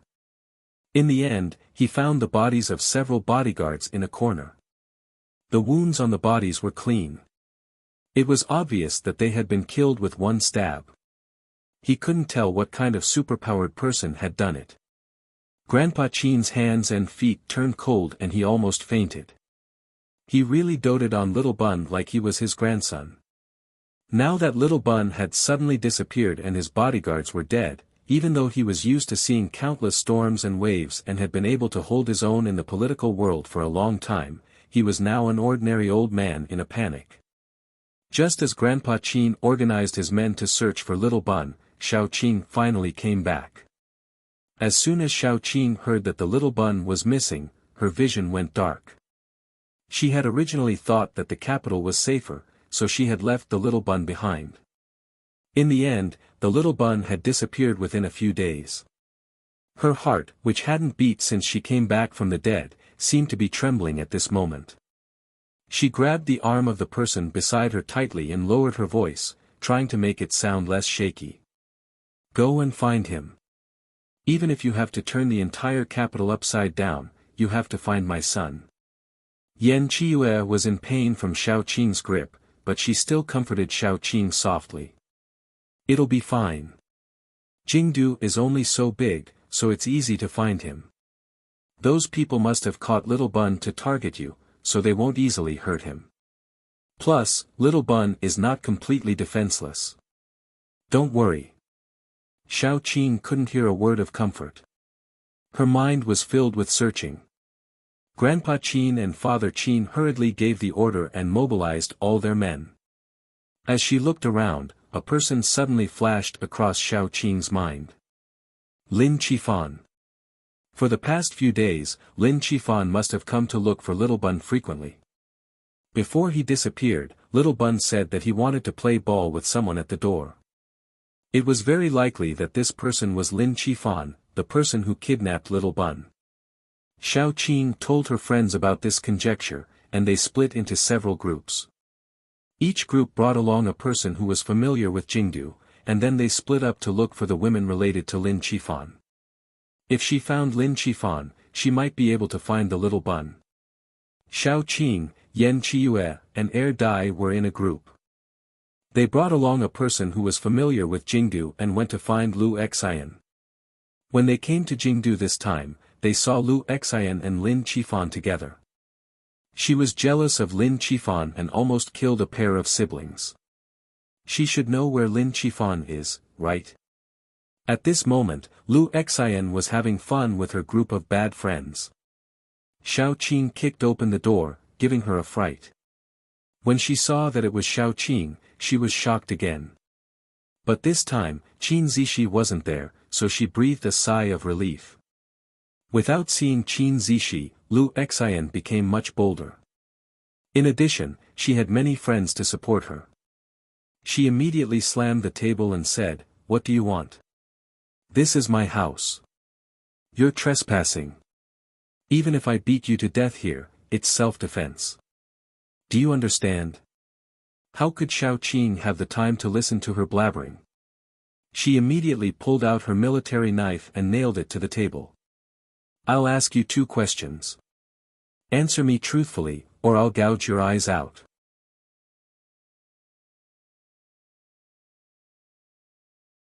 Chapter 353. Xiao Qing's voice was flat, as if it wasn't threatening at all.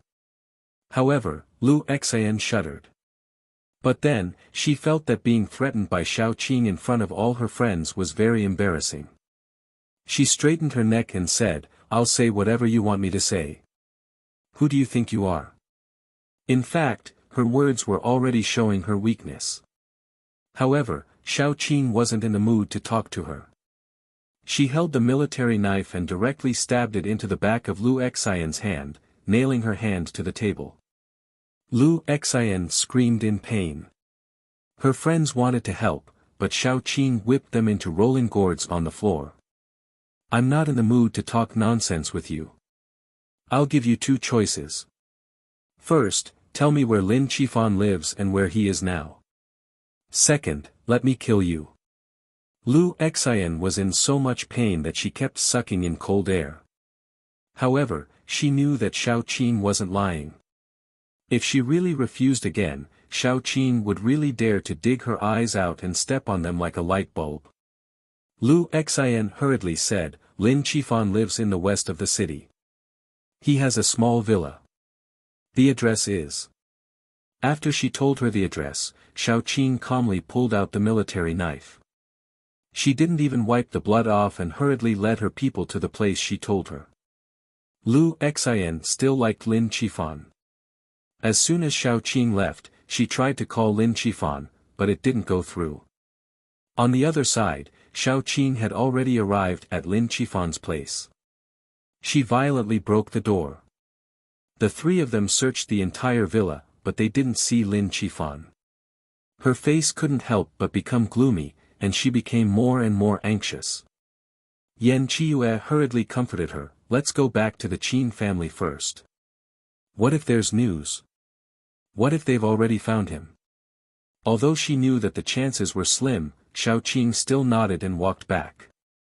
Dai didn't know how to speak, so she pulled on Yan Qiue's sleeve and asked her to comfort Xiao Qing. Yan Qiue said, "Ah Qing, you have to think positively. No matter what the person who took the baby away was thinking, he wouldn't hurt the baby. He definitely wanted to use the baby to exchange for something from us. Plus, the baby has a superpower. He's young, so he won't be guarded. With Yiya's protection, nothing bad will happen to him." Yiya. Xiao Qing's eyes brightened. She hurriedly sped up, "Let's go." The two people were confused, but they still hurriedly followed Xiao Qing.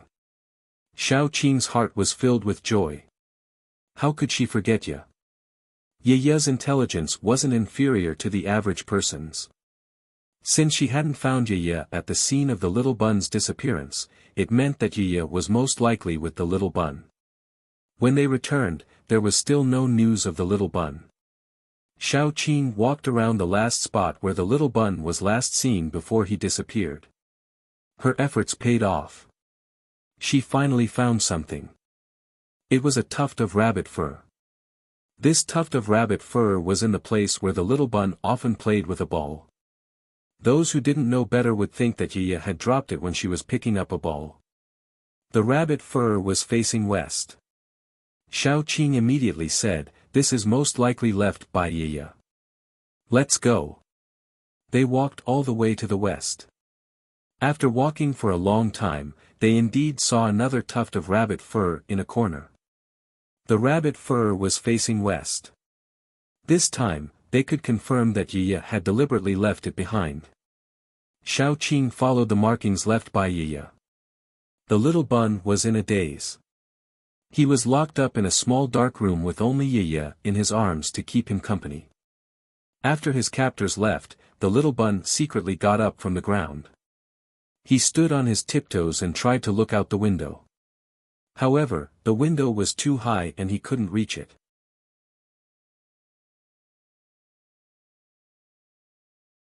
Chapter 354. Little Bun was a little discouraged. He lowered his head and played with Yiya in his arms, saying in a low voice, "When will Mama come back? Mama will be very worried when she finds out that I'm gone. Yiya, shrink back. When will Mama come and save us?" After nagging for a while, the little bun sighed and began to play with Yiya. Yiya's face was swollen, and it could not help but roll its eyes. It had left evidence for Xiao Qing, so it had to bear the pain of plucking its fur.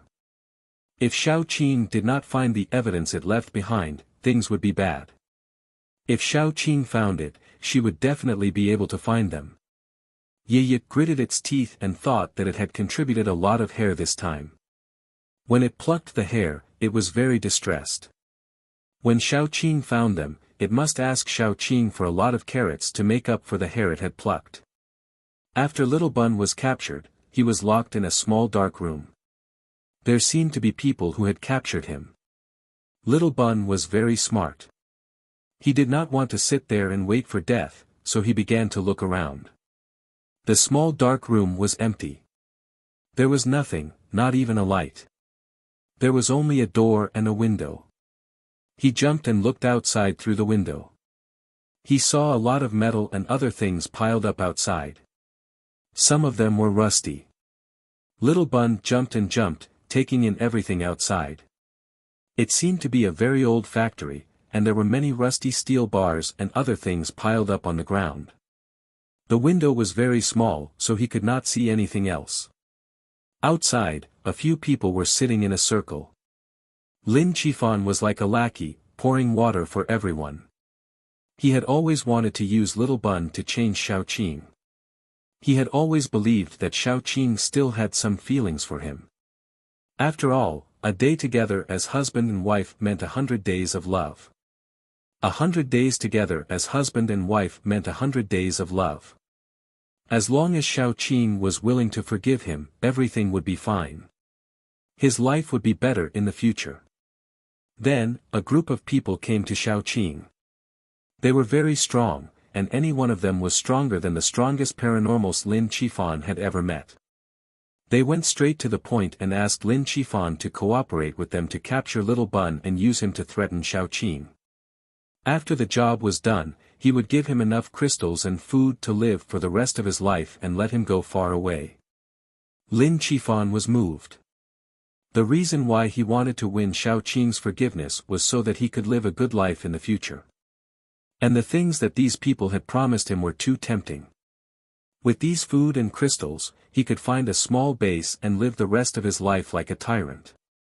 Therefore, after Lin Qifan confirmed that they indeed had the financial resources, he decisively agreed. After he agreed, those people told him their plan. They wanted to use the Little Bun to lure Xiao Qin over and kill her. Lin Qifan only hesitated for a moment, then decisively cooperated with them to capture Little Bun. After all, it was not the first time that he had betrayed Xiao Qin. Therefore, Lin Qifan immediately took those people to the Qin family's gate and captured Little Bun.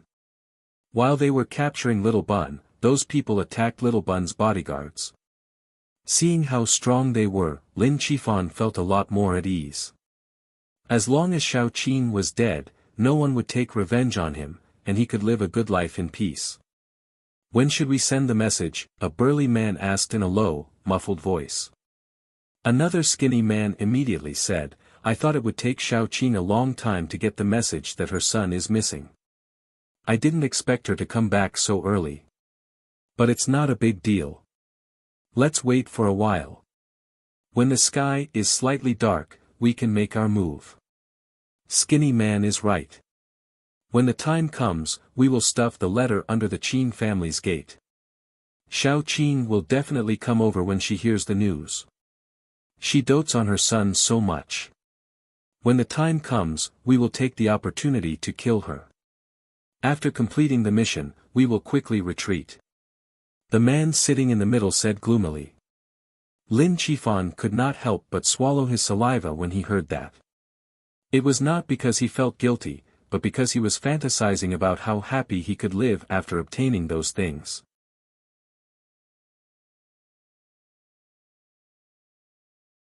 Chapter 355. Let's do that.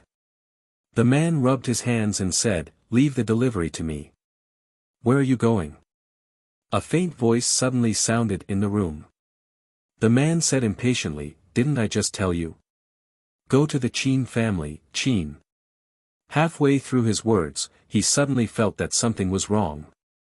If he remembered correctly, there was no woman in their group. So, where did this woman's voice come from?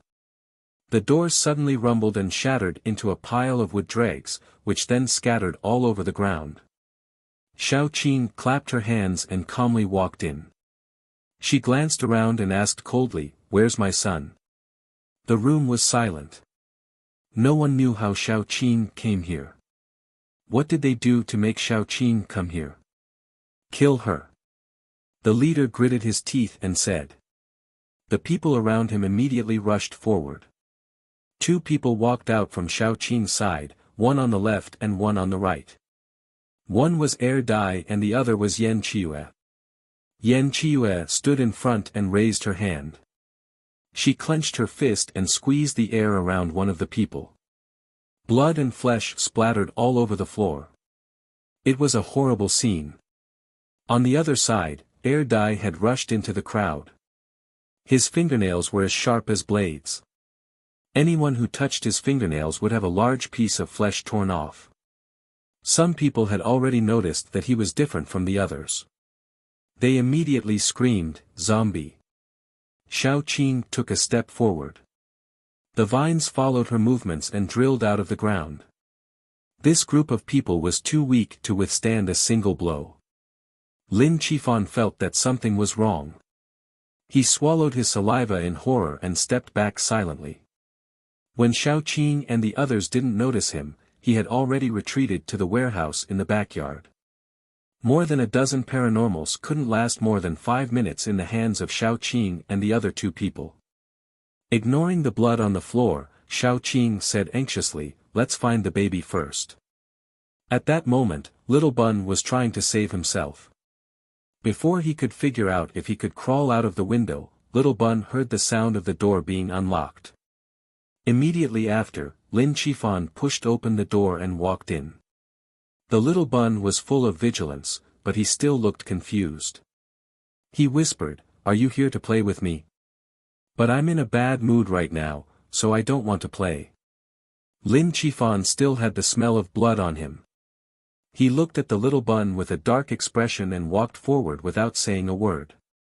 The Little Bun was very nervous, but he didn't show it on his face.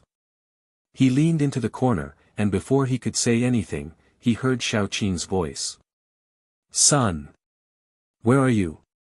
The Little Bun's eyes immediately lit up. His mother had come to save him. "Mama! I'm here."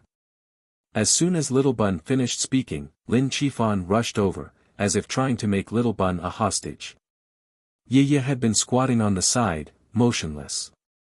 When she saw Lin Qifan rushing over, Yiye immediately jumped up and slapped Lin Qifan's face with her rabbit paw. Lin Qifan was an ordinary person, so how could he withstand a high-level mutated animal's foot? He was slapped to the wall by Yiye's paw. Xiaoqing heard the noise and quickly ran over. She was surprised and happy to see Little Bun squatting in the room. She quickly went up and hugged Little Bun.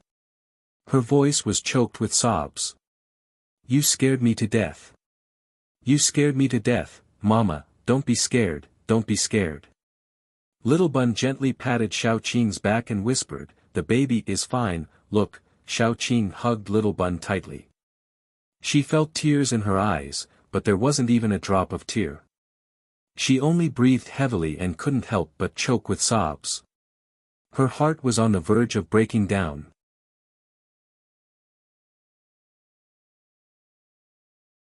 Chapter 356. She had never been so scared before. Even though she had almost died a few times, she had never been so scared. The Little Bun was more important than her life. Anyone who wanted to take her baby away was the same as taking her life. Xiaoqing hugged the Little Bun tightly, unwilling to let go for even a second. Seeing this, Lin Qifan tried to leave. He crawled out from the corner, but before he could take 2 steps, he was kicked back by Yiye. The noise woke Xiaoqing up. When Xiaoqing turned to look at Lin Qifan, her eyes were red with anger. At that moment, she really wanted to tear him into pieces. Otherwise, she wouldn't be able to quench the hatred in her heart. Lin Qifan felt a strong murderous aura from Xiaoqing. He shrank back in fear, as though he was walking on the edge of death. His heart was about to explode from the stimulation. Lin Qifan was very scared. He didn't want to die. He hadn't lived long enough. He wanted to continue living. Xiaoqing hated him to the core. Step by step, she walked towards him. Lin Qifan tried to escape, but Xiaoqing stepped on his leg. Xiaoqing used a lot of strength in her kick, and Lin Qifan's leg bones were instantly shattered. He screamed in pain, and beads of sweat began to form on his forehead. Don't kill me." Lin Qifan hugged his leg and rolled on the ground in pain. He finally calmed himself down. Then, he crawled 2 steps and hugged Xiaoqing's leg. Ah Qing, even if you don't look at anything else, for the sake of our past relationship, please let me go. I swear, as long as you let me go, I will immediately leave the capital and the entire north. I will never appear in front of you again." Xiaoqing lowered her head and glanced at him. She couldn't help but say, "Disgusting." She had never seen such a disgusting man. Back then, she must have been blind to fall in love with such a man. Lin Qifan didn't care about what Xiaoqing said. He hugged Xiaoqing's leg tightly and said with tears and snot, you know how much I love you. For the sake of our relationship, please let me go. I was forced by them. They threatened me. They wanted to kill me. I had no choice but to do this. Xiao Qing couldn't take it anymore. She kicked him away. Yan Qiue and Dai walked over. They glanced at Lin Qifan. Yan Qiue said coldly, "Ah Qing, kill him. I feel disgusted just by looking at him. Did he have a heart or not?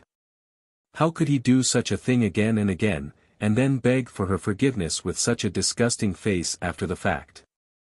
In any case, they had learned something new. Don't kill me. Don't kill me. Lin Qifan wanted to hug Xiao Qing's leg and cry. Unfortunately, Xiao Qing despised him for being dirty and refused to let him near her. Xiao Qing looked at the crying Lin Qifan and suddenly smiled. "Tell me, what did you do wrong? If you tell me clearly, I might spare your life."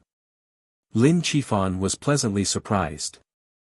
He hurriedly said, "I really know that I was wrong. I shouldn't have done such a thing because of their threats. I almost harmed you and your son. It's only right that you hate me. I'm willing to compensate you, apologize to you, take care of you, and be a slave." "You know that's not what I want to hear," Xiao Qing said calmly. Lin Qifan gritted his teeth and suddenly slapped himself. "I'm worse than a beast. I was possessed. It's my fault. It's my fault. It's my fault. It's my fault." As he spoke, he slapped himself. He used quite a lot of strength. Soon, his face was swollen. Xiao Qing kicked him and said softly, "All right, I forgive you. Don't worry. I won't kill you."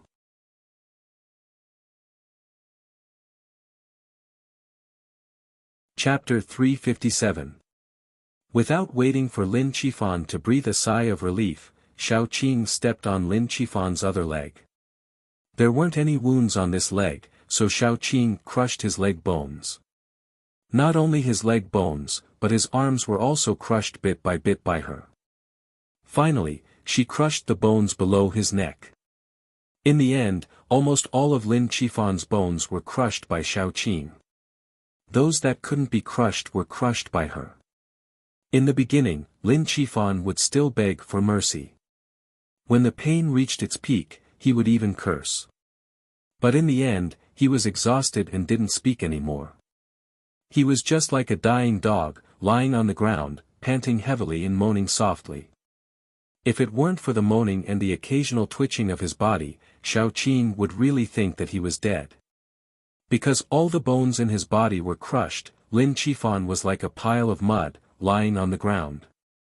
Xiao Qing pulled out her military knife and cut his face again and again. Every cut was so deep that the bones could be seen and the flesh was torn apart. That hatred, that sadness, that anger, all of it dissipated like smoke under the blade.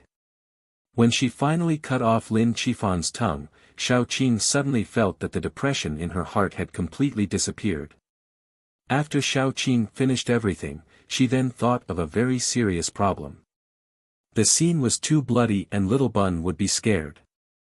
She hurriedly carried Little Bun and walked out, bringing Yan Qiue and Dai with her.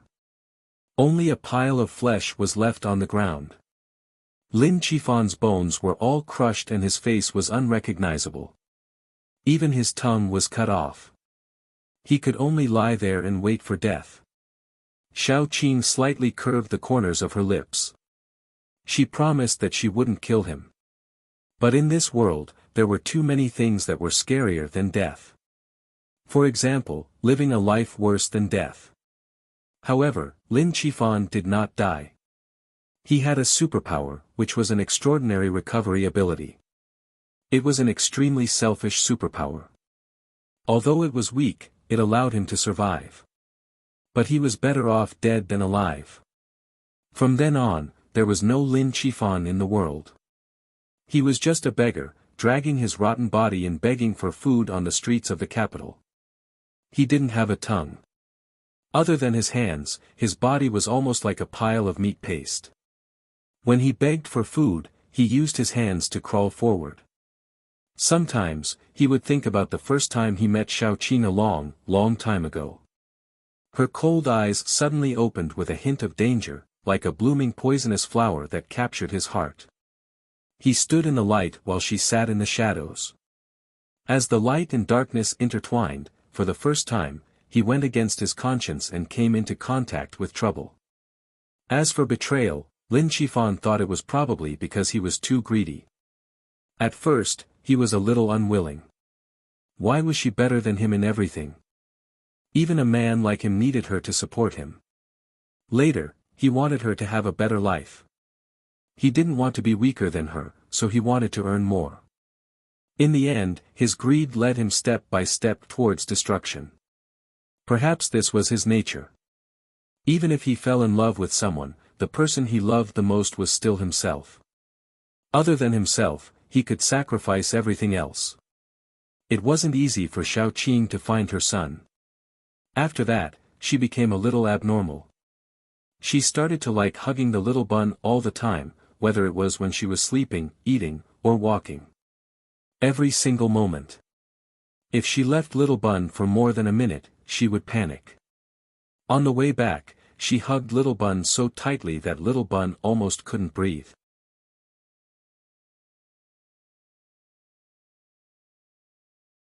Chapter 358. Yan Qiue contacted Mr. Qin and dragged the bodies of the superpowered people back to try to identify them. She wanted to find out who was targeting Xiaoqing.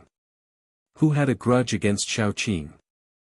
What was so deep that the other party didn't hesitate to set up a trap to kill Xiaoqing? Xiaoqing was very confused. Who had she offended? In the end, after much consideration, there was only one person left, Wu Buping. Previously, she had interfered in the matter between Wu Buping and Zhu Mochen, causing Wu Buping's plan to target Zhu Mochen to fail. Wu Buping must have hated her. However, such a small matter shouldn't make Wu Buping want to kill her so urgently, right? Xiaoqing scratched her head and sat on the sofa with little bun in her arms, waiting for the results.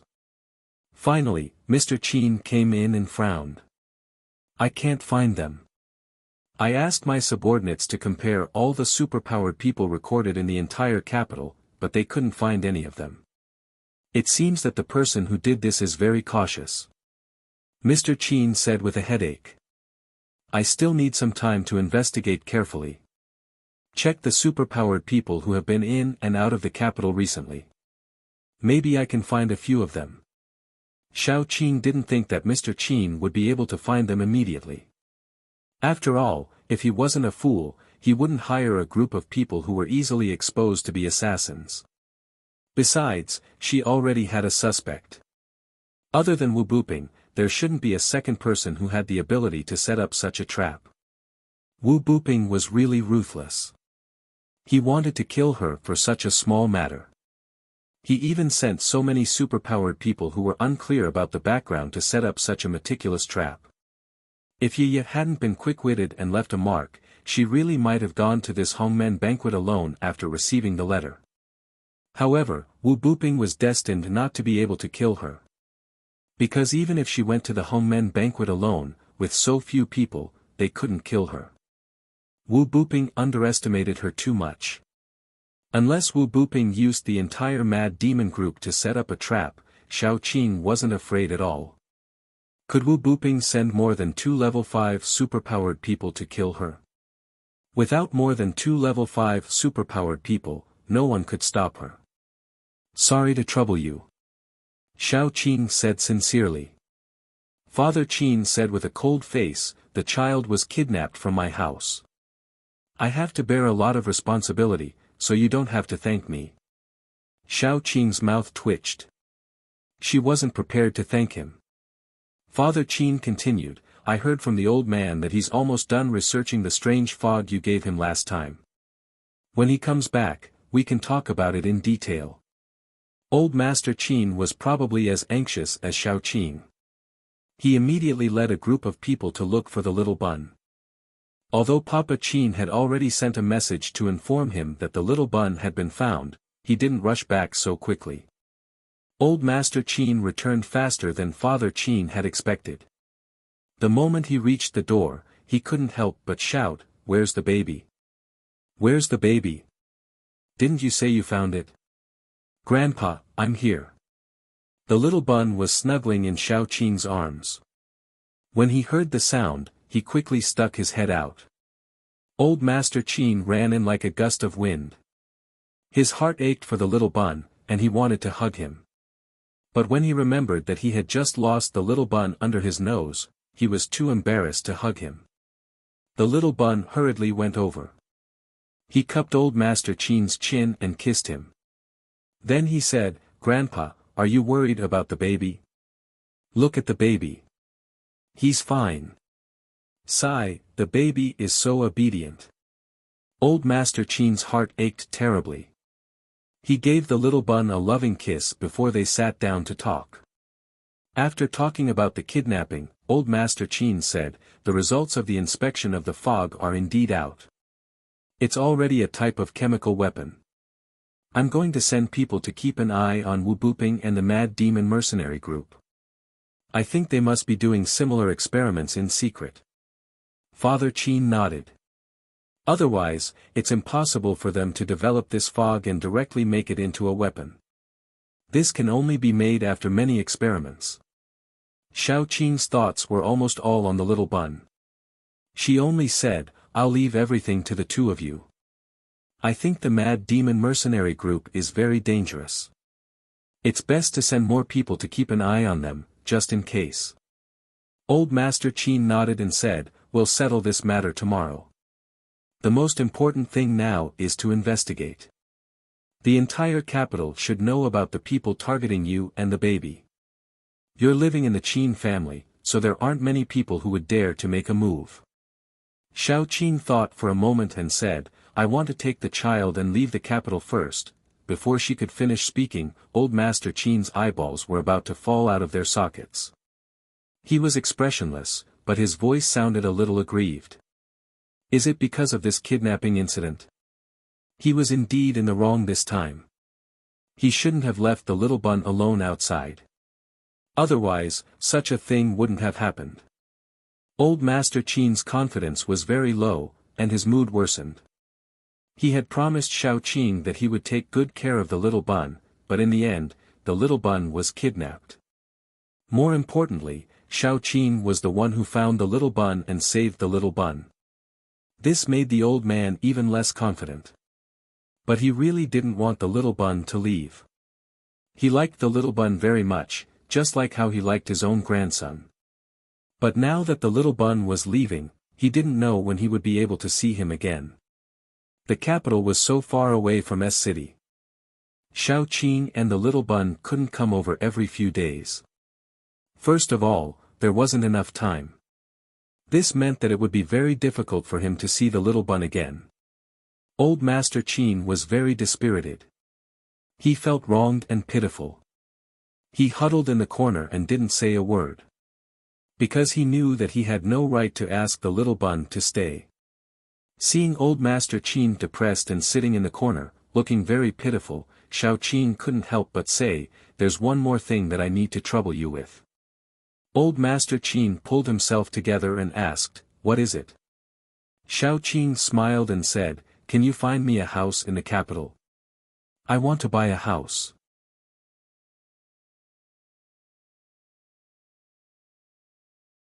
Chapter 359. Old Master Qin immediately perked up. Xiao Qing was going to buy a house in the capital. Did that mean that she was going to settle down in Jing City? As long as Xiao Qing settled down in Jing City, he would be able to see the little bun more often. It was a great thing. Old Master Qin was very happy about Xiao Qing's kindness. He waved his hand and said, "You can go back to the S City survivor base. I promise that I will find a good house for you by the time you come back." "Thank you, Old Master." Xiao Qing smiled. She liked the Qin family from the bottom of her heart. They were really good to them. Before they left, Qin Zishi held a farewell party for Xiao Qing and the others. Then, she reluctantly sent Xiao Qing and the others to the gate. She even wanted to send Xiaoqing and the others back to the S-City survivor base. But in the end, Xiaoqing still rejected him. Giving each other gifts was like taking off one's pants to fart. It was unnecessary. Then, the group went back to the S-City survivor base. When they arrived, it was afternoon. There were not many outsiders in the base. After entering the base, they found that there were not many people in the base. Xiaoqing asked someone and found out that most of the people in the base had been sent to clean up the original S-City. Because of the rapid evolution of zombies, the current S-City survivor base was becoming more and more unsafe. Therefore, the higher-ups of the base set their sights on the original S-City. They were trying to clean up S-City and rebuild the defense system. Then, they would move all the people in the S-City survivor base into the city. In this way, the safety index would be much higher. However, it was not easy to clean up a city, especially a city that had been occupied by zombies for a long time. Zombies ran rampant in the city. There were third-level zombies, fourth-level zombies, and even fifth-level zombies. It was said that a few days ago, the base first cleared the zombies near the electric industry building and took control of the signal tower in S-City. Now, the people in the area had already recovered their communication. The base was currently cleaning up the area around the electric industry building. They had to clear out all the zombies and then move back into S-City. From Xiaoqing's point of view, it was necessary. The current protective measures in the S-City survivor base were simply too crude. Once they encountered a large zombie horde, the entire base would be trampled to pieces by the zombie horde. After moving back to S-City, at least their safety was guaranteed. They didn't have to worry about zombies attacking the city in the middle of the night when they were asleep. After receiving the news, Xiaoqing left with her friends. No matter what, she was about to leave the S-City survivor base and move into the capital survivor base. She had nothing to do with what happened here. When they returned, Fu Jingmo was cooking. Upon hearing that Xiaoqing and the rest were back, Fu Jingmo stopped cooking and ran out with his apron. Fu Jingmo was pleasantly surprised. "You guys are back." Xiaoqing nodded and said, "I'm going to pack up and move to the Kyoto survivor base." Her expression was very calm, but Fu Jingmo was shocked. However, he still said seriously, "I'll go wherever you go." "It's okay." Xiaoqing didn't say anything. She just asked Yan Hanqing to come over and cook. After dinner, the group went back to their own homes to sleep. The next morning, Xiaoqing took her friends and prepared to leave.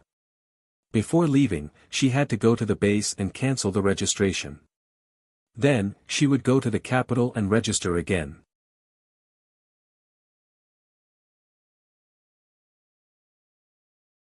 Chapter 360. In the lobby, after Xiaoqing explained her purpose, the girl in charge of registration was in a dilemma. It was as troublesome as changing one's nationality. She flipped through Xiaoqing's information and said, "Theoretically, you can cancel your household registration, but what?" Gu Pan, who was short-tempered, asked. In order to prevent people who change their permanent residence every few days and bring unnecessary trouble to the staff, the base has a rule that if you want to cancel your household registration, you must have enough contribution points. "But you don't have enough," the pretty girl said embarrassedly. "If you don't have enough contribution points, you can't cancel your household registration." Xiaoqing frowned. She never knew there was such a rule. It was really troublesome. Then Xiaoqing asked, "How many contribution points do we need?" "Not much. If you all want to cancel your household registration, you need more than 100 contribution points," the girl said seriously. Xiaoqing thought for a while and asked, "Is there a way to earn contribution points quickly?" "Yes, you can complete important tasks, such as clearing the zombies in S-City this time. As long as you clear a certain number of zombies, you can get enough contribution points," the girl said gently. The girl said very gently. Xiaoqing immediately made the decision. "Accept this mission for us." It was a piece of cake for her to clear a certain number of zombies. She just needed to take her air dye and find a remote place to shout. Then there would be endless zombies coming to kill her. However, when they were leaving, Gu Pan Pan was still angry. Have you heard that other bases need contribution points to cancel their household registration? They are obviously bullying us. Seeing that we are leaving, they deliberately asked us to do something for the base. Xiao Qing rubbed her head and said, clear a certain number of zombies. This task is quite fast. Don't worry. They went back to pack up and prepared to enter the abandoned S-City. The entire S-City had been occupied by zombies for a long time. It was difficult to drive all the zombies out. As long as there was one zombie left, they would be doomed when they moved back to S-City. After all, there were many ordinary people in the S-City survivor base. If one or two zombies jumped out from the corner and bit one of the survivors, then the entire base would be doomed. Therefore, it was particularly troublesome to search. They had to ensure that the entire city was completely under the control of the humans before they could declare it a success. Therefore, the people who came to hunt zombies were divided into 3 groups. Some people were responsible for the first round of rough hunting, eliminating most of the zombies that were walking on the surface. The second group was responsible for patrolling around, searching every nook and cranny of the place that could still be found. The third type of people was the most important. They carefully inspected wave after wave, looking for fish that had slipped through the net. After 3 waves of people, it was still not over. The base would send people over to look for any stray zombies, kill all the zombies they could see, and bring them back safely to the base. When Xiao Qing and the others accepted the task, the base had already been strangled for a period of time. The power plant was the main target, and a large area around it had been cleaned up. Therefore, Xiao Qing and the others found a place and began to clean up the zombies. Low-level zombies were a piece of cake for Xiao Qing and the others. They even played Do Diju while killing zombies. Because 2 people were enough to kill zombies, the others were playing cards. Whoever lost the most would be responsible for cleaning up the zombies for a period of time.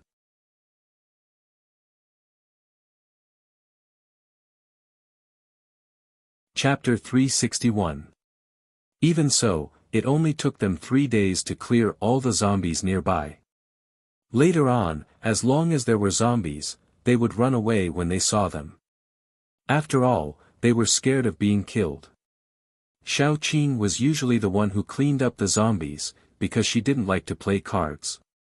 Moreover, she was the most lethal one among all of them. It could be said that Xiao Qing was like a meat grinder, constantly killing zombies. Within a few days, they had collected enough zombie nuclei for contribution points. After collecting enough nuclei, Xiao Qing took them back. She went to the hall and reported the number of zombies they had killed in the past 2 days. Then she took out the nuclei as evidence and quietly waited for them to report the result. The face of the girl in charge of registration changed. She looked at the nuclei and couldn't help but ask, "Did you kill all these?" Xiao Qing nodded and said, "We should have gathered enough contribution points, right?" Unexpectedly, the girl hesitated for a while and then said, "Not enough." Xiao Qing frowned and asked, "Didn't you calculate at that time? How could it not be enough? We killed according to the number you gave us, and there were even some extra." The girl said, "At that time, it was enough, but I miscalculated. It's not that all of you need 100 contribution points, it's that each of you needs 100 contribution points. That's why it's only enough for one person's contribution points." Xiao Qing's face immediately sank. She didn't expect that the base would do such a thing. This was clearly the base's intention, that was, they wouldn't let them go even if they acted shamelessly. Before, everyone only needed 100 contribution points, but now it suddenly became 100 contribution points for each person. Wasn't this playing with them? This was simply bullying them on purpose. Before Xiao Qing could get angry, the girl said, "And this way, you can't prove that these nuclei were all hunted by you this time, so I can't. What the fuck is this? Gu Panpan had a bad temper. She immediately jumped out and pointed at the girl's nose. Previously, everyone needed 100 contribution points. Now, everyone needs 100 contribution points. Do you have to be so greedy? Gu Panpan slammed the counter and said, if you don't give me an explanation today, I won't let you off. The girl wanted to cry but had no tears. She said softly, I really didn't decide this. It was decided by the higher-ups. You're not done with me. I can't do anything about it. I'm just following the rules. Is this how the rules work? Gu Panpan sneered, then said, you still want us to prove that we killed these zombies? This is the same as asking me to prove whether or not I'm a woman. If this isn't nonsense, then what is? The girl stuttered for a long time before she said, it's not that I want to make things difficult for you. It's the request of the higher-ups, including checking if the zombies were killed in S-City. Seeing this, Gu Panpan sneered, to put it bluntly, you just don't want to let us go, right? Why are you still looking for excuses? The girl stopped talking.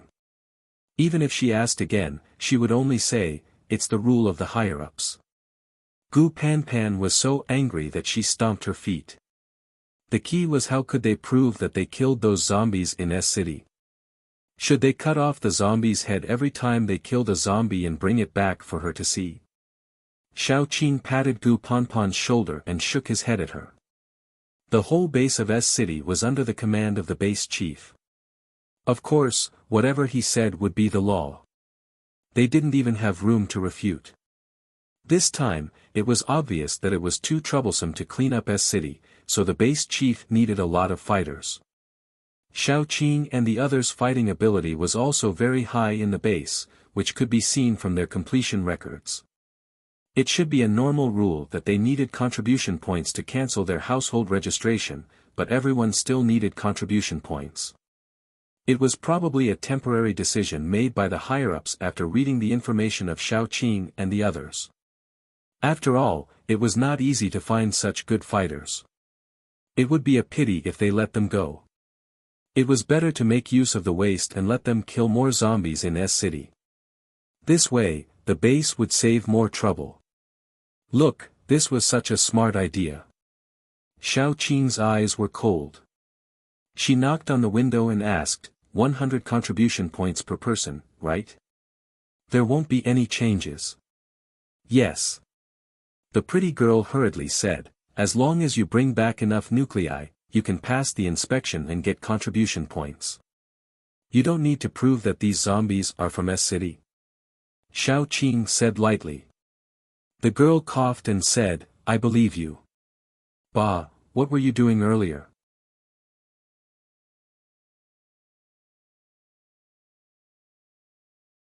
Chapter 362. Like thieves, the group of paranormals slipped into an empty shop along the corner. Only then did they breathe a sigh of relief and sit down to rest. The leader took some compressed biscuits and mixed them with water for everyone. While eating, he asked the only girl in the team, what's the completion rate of the mission now? The girl calculated and then said with a bitter face, it's just close to 70%. Immediately, someone said in surprise, we've been in S-City for more than a week. How come the completion rate is still so low? Another person chimed in, that's right, I remember it was 60% 3 days ago. Xiao Jing, did you calculate it wrong? The girl named Xiao Jing almost burst into tears at that time. I didn't calculate it wrong. It's just that we've been robbed too many times in the past 2 days. Speaking of this, everyone was silent. After a long time, one person cursed, motherfucker, where did this group of perverts come from? Can't they let us live? We just encircled a nest of zombies, and they came out and harvested all the nuclei like magic. Well, what else can we say when we're not as good as them? Let's get to work. After resting for a while, the leader stood up and said, the sooner we finish the mission, the sooner we can go back to the base. The group of people left the temporary resting place and continued to kill zombies. They were lucky. Not long after they left the resting place, they encountered a group of second-level and third-level zombies, but there were a lot of them. Get ready. The leader raised his hand and quietly approached, followed by a group of excited paranormals. There were 30 to 40 zombies in this wave. If they killed all of them, their completion rate of the mission would increase by 1%.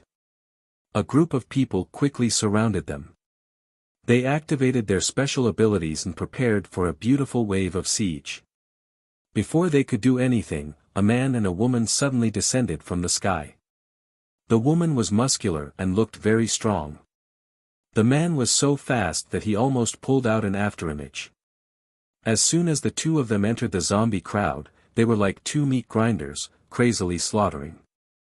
After the two of them, there was a very handsome and serious-looking man. He raised his hand, and a thunder and lightning appeared. The zombies that were enveloped by the electric net were directly electrocuted into ashes, leaving only the shining crystal in the ashes. The higher-leveled ones were also burnt, emitting a strange smell. Soon, the group of zombies was cleared by the three people.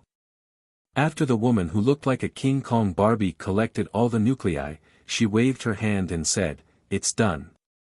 Next place, let's go." The three of them were like the wind, coming and going in a hurry, leaving behind a group of people who were dumbfounded as they stared at their departing backs. After a long while, Xiao Jing couldn't help swearing, "It's them again. Damn it." On the other side, Xiao Qing, Xiao Tong, Yan Qiue, and Little Bun had just finished a wave of killing. A small zombie group led by a level 4 zombie was cleared by them. As soon as they entered S City, Xiao Qing divided their small team into groups. The Gu siblings and Yan Hanqing were responsible for wandering around and killing zombies. Shi, Xiao Tong, and Yan Qiue were responsible for clearing the fixed zombie groups, such as large shopping malls and schools, which were densely packed with zombies. As for the rest, Air Dai was simply left alone. S City was originally Air Dai's hometown. As soon as he came back, he was like a fish in water. He went everywhere to find the high-level zombie leaders. If he could defeat them, he would kill them. If he couldn't, he would call his friends to help him. In short, life was very happy.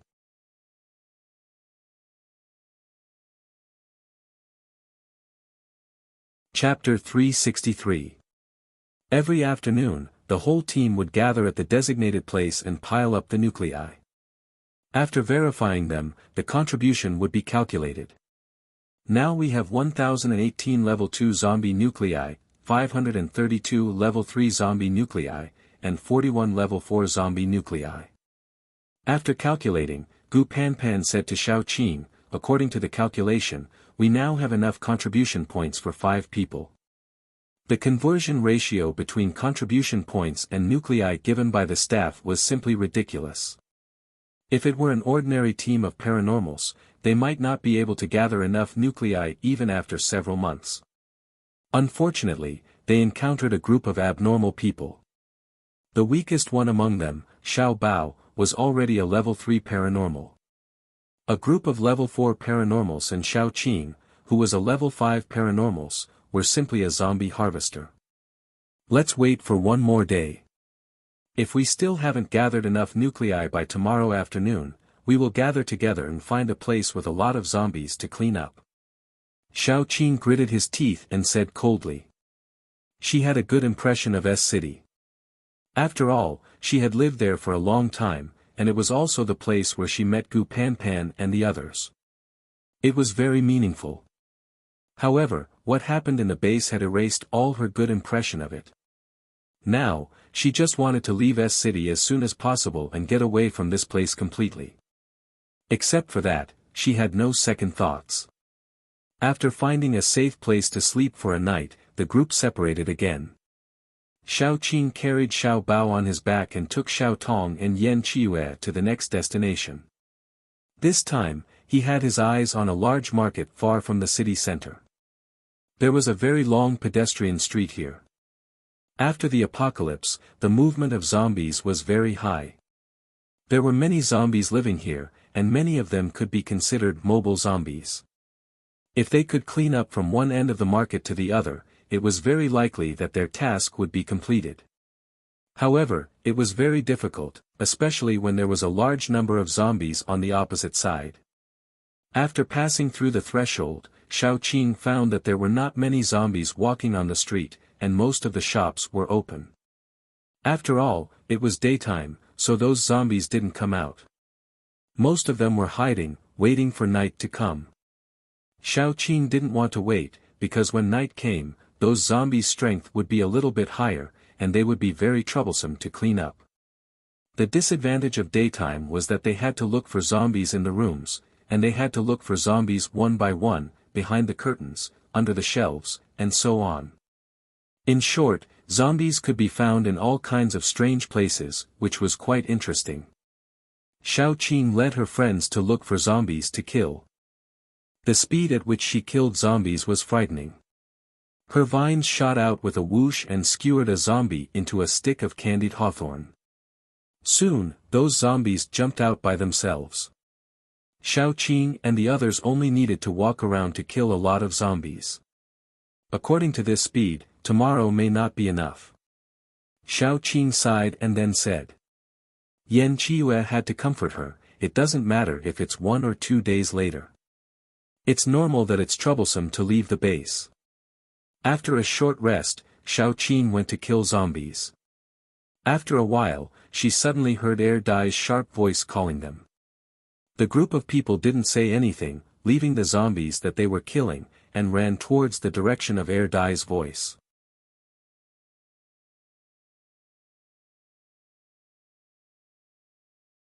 Chapter 364. Luckily, Dai didn't like to be too far away from Xiaoqing, so he had been wandering around nearby. When Xiaoqing and the others heard the noise, they hurried over. Dai was unable to hold on any longer. The ones besieging him were 2 zombies, 2 identical zombies. These 2 zombies were wearing shabby school uniforms. One on the left and one on the right, they besieged Dai. They looked exactly the same. The only difference was that one had a red left eye, while the other had a red right eye. When they were still alive, they should have been twins. Probably because they were twins, they had a great tacit understanding with each other. Their cooperation was perfect, and they were stronger than Dai. At that moment, Dai was in danger. Xiaoqing saw that Dai was injured from a distance. Her eyes turned red, and she whipped the ground with her 2 vine whips. As a boost, she bounced out like a cannonball. She quickly landed in the battle circle, and the 2 zombies were shocked. These 2 zombies were the overlords of this area. They led a group of subordinates, and lived a carefree life. Then Dai appeared. What should they do when other powerful zombies invaded their territory? Kick them out. Or kill them directly. As a result, Dai, who was killing in the zombie crowd, was targeted by 2 zombies. The 2 zombies were hiding in the zombie crowd. When Dai's attention was on the ordinary zombies, the 2 zombies rushed out from the left and right side of him. Dai didn't have time to react. 2 pieces of flesh were scratched off, and one of the zombies almost tore off his arm. Dai hurriedly called for help. Xiaoqing landed on the ground. The vines in her hand seemed to be alive. They drilled out and entangled one of the zombies. She directly pulled the zombie to her side. The other zombie was shocked, and quickly jumped away to avoid being caught by Xiaoqing. Xiaoqing reached out her hand. Her 5 fingers were like knives stabbing into tofu. She easily pierced the zombie's head and took out the zombie's nucleus. The zombie was probably irritated by his brother's death. It screamed and was about to run away. Revenge was a dish best served cold, not to mention a zombie. How could Xiaoqing let it go? She immediately threw out a vine and chased after it. Then, the poor zombie was easily dragged back by Xiaoqing. Xiaoqing opened its skull and dug out its crystal nucleus. Dai was badly injured. There was a scratch on his face. He looked very pitiful. When he saw Xiao Qin coming over, he directly jumped on her and hung his whole body on Xiao Qin. Xiao Qin quickly caught Air Dai. She held Air Dai's soft butt with one hand and said, "It feels good." Then she gently pinched it. Yan Qiue immediately pretended to cough twice to remind Xiao Qin. However, Xiao Qin didn't notice. She held Air Dai's butt and rubbed Air Dai's wound. Then she gave the 2 high-level zombie nuclei to Air Dai for him to absorb. Air Dai wasn't pretentious at all. After kissing Xiao Qin, he took the 2 zombie nuclei and absorbed them on the spot. Air Dai's recovery speed was fast. When he absorbed the nuclei, his recovery speed was even faster. The wounds on his body were almost healed at a speed visible to the naked eye. Especially the scars on his body, even the scars faded away. Moreover, after absorbing the 2 nuclei, Air Dai's aura was constantly improving. It rose little by little at a very fast speed. When it reached the peak, there was a short delay. Then, with a boom, he became the last level 4 superpower possessor in the team. You're tuning in to the Han Li's Wuxia Adventures YouTube channel. We're so grateful for your support, and don't forget to subscribe to join us on this incredible journey through captivating stories. Your generosity through donations truly makes a world of difference, as it's the primary source of revenue that allows me to expand and enhance this channel for you. Thank you from the bottom of my heart for being a part of this adventure.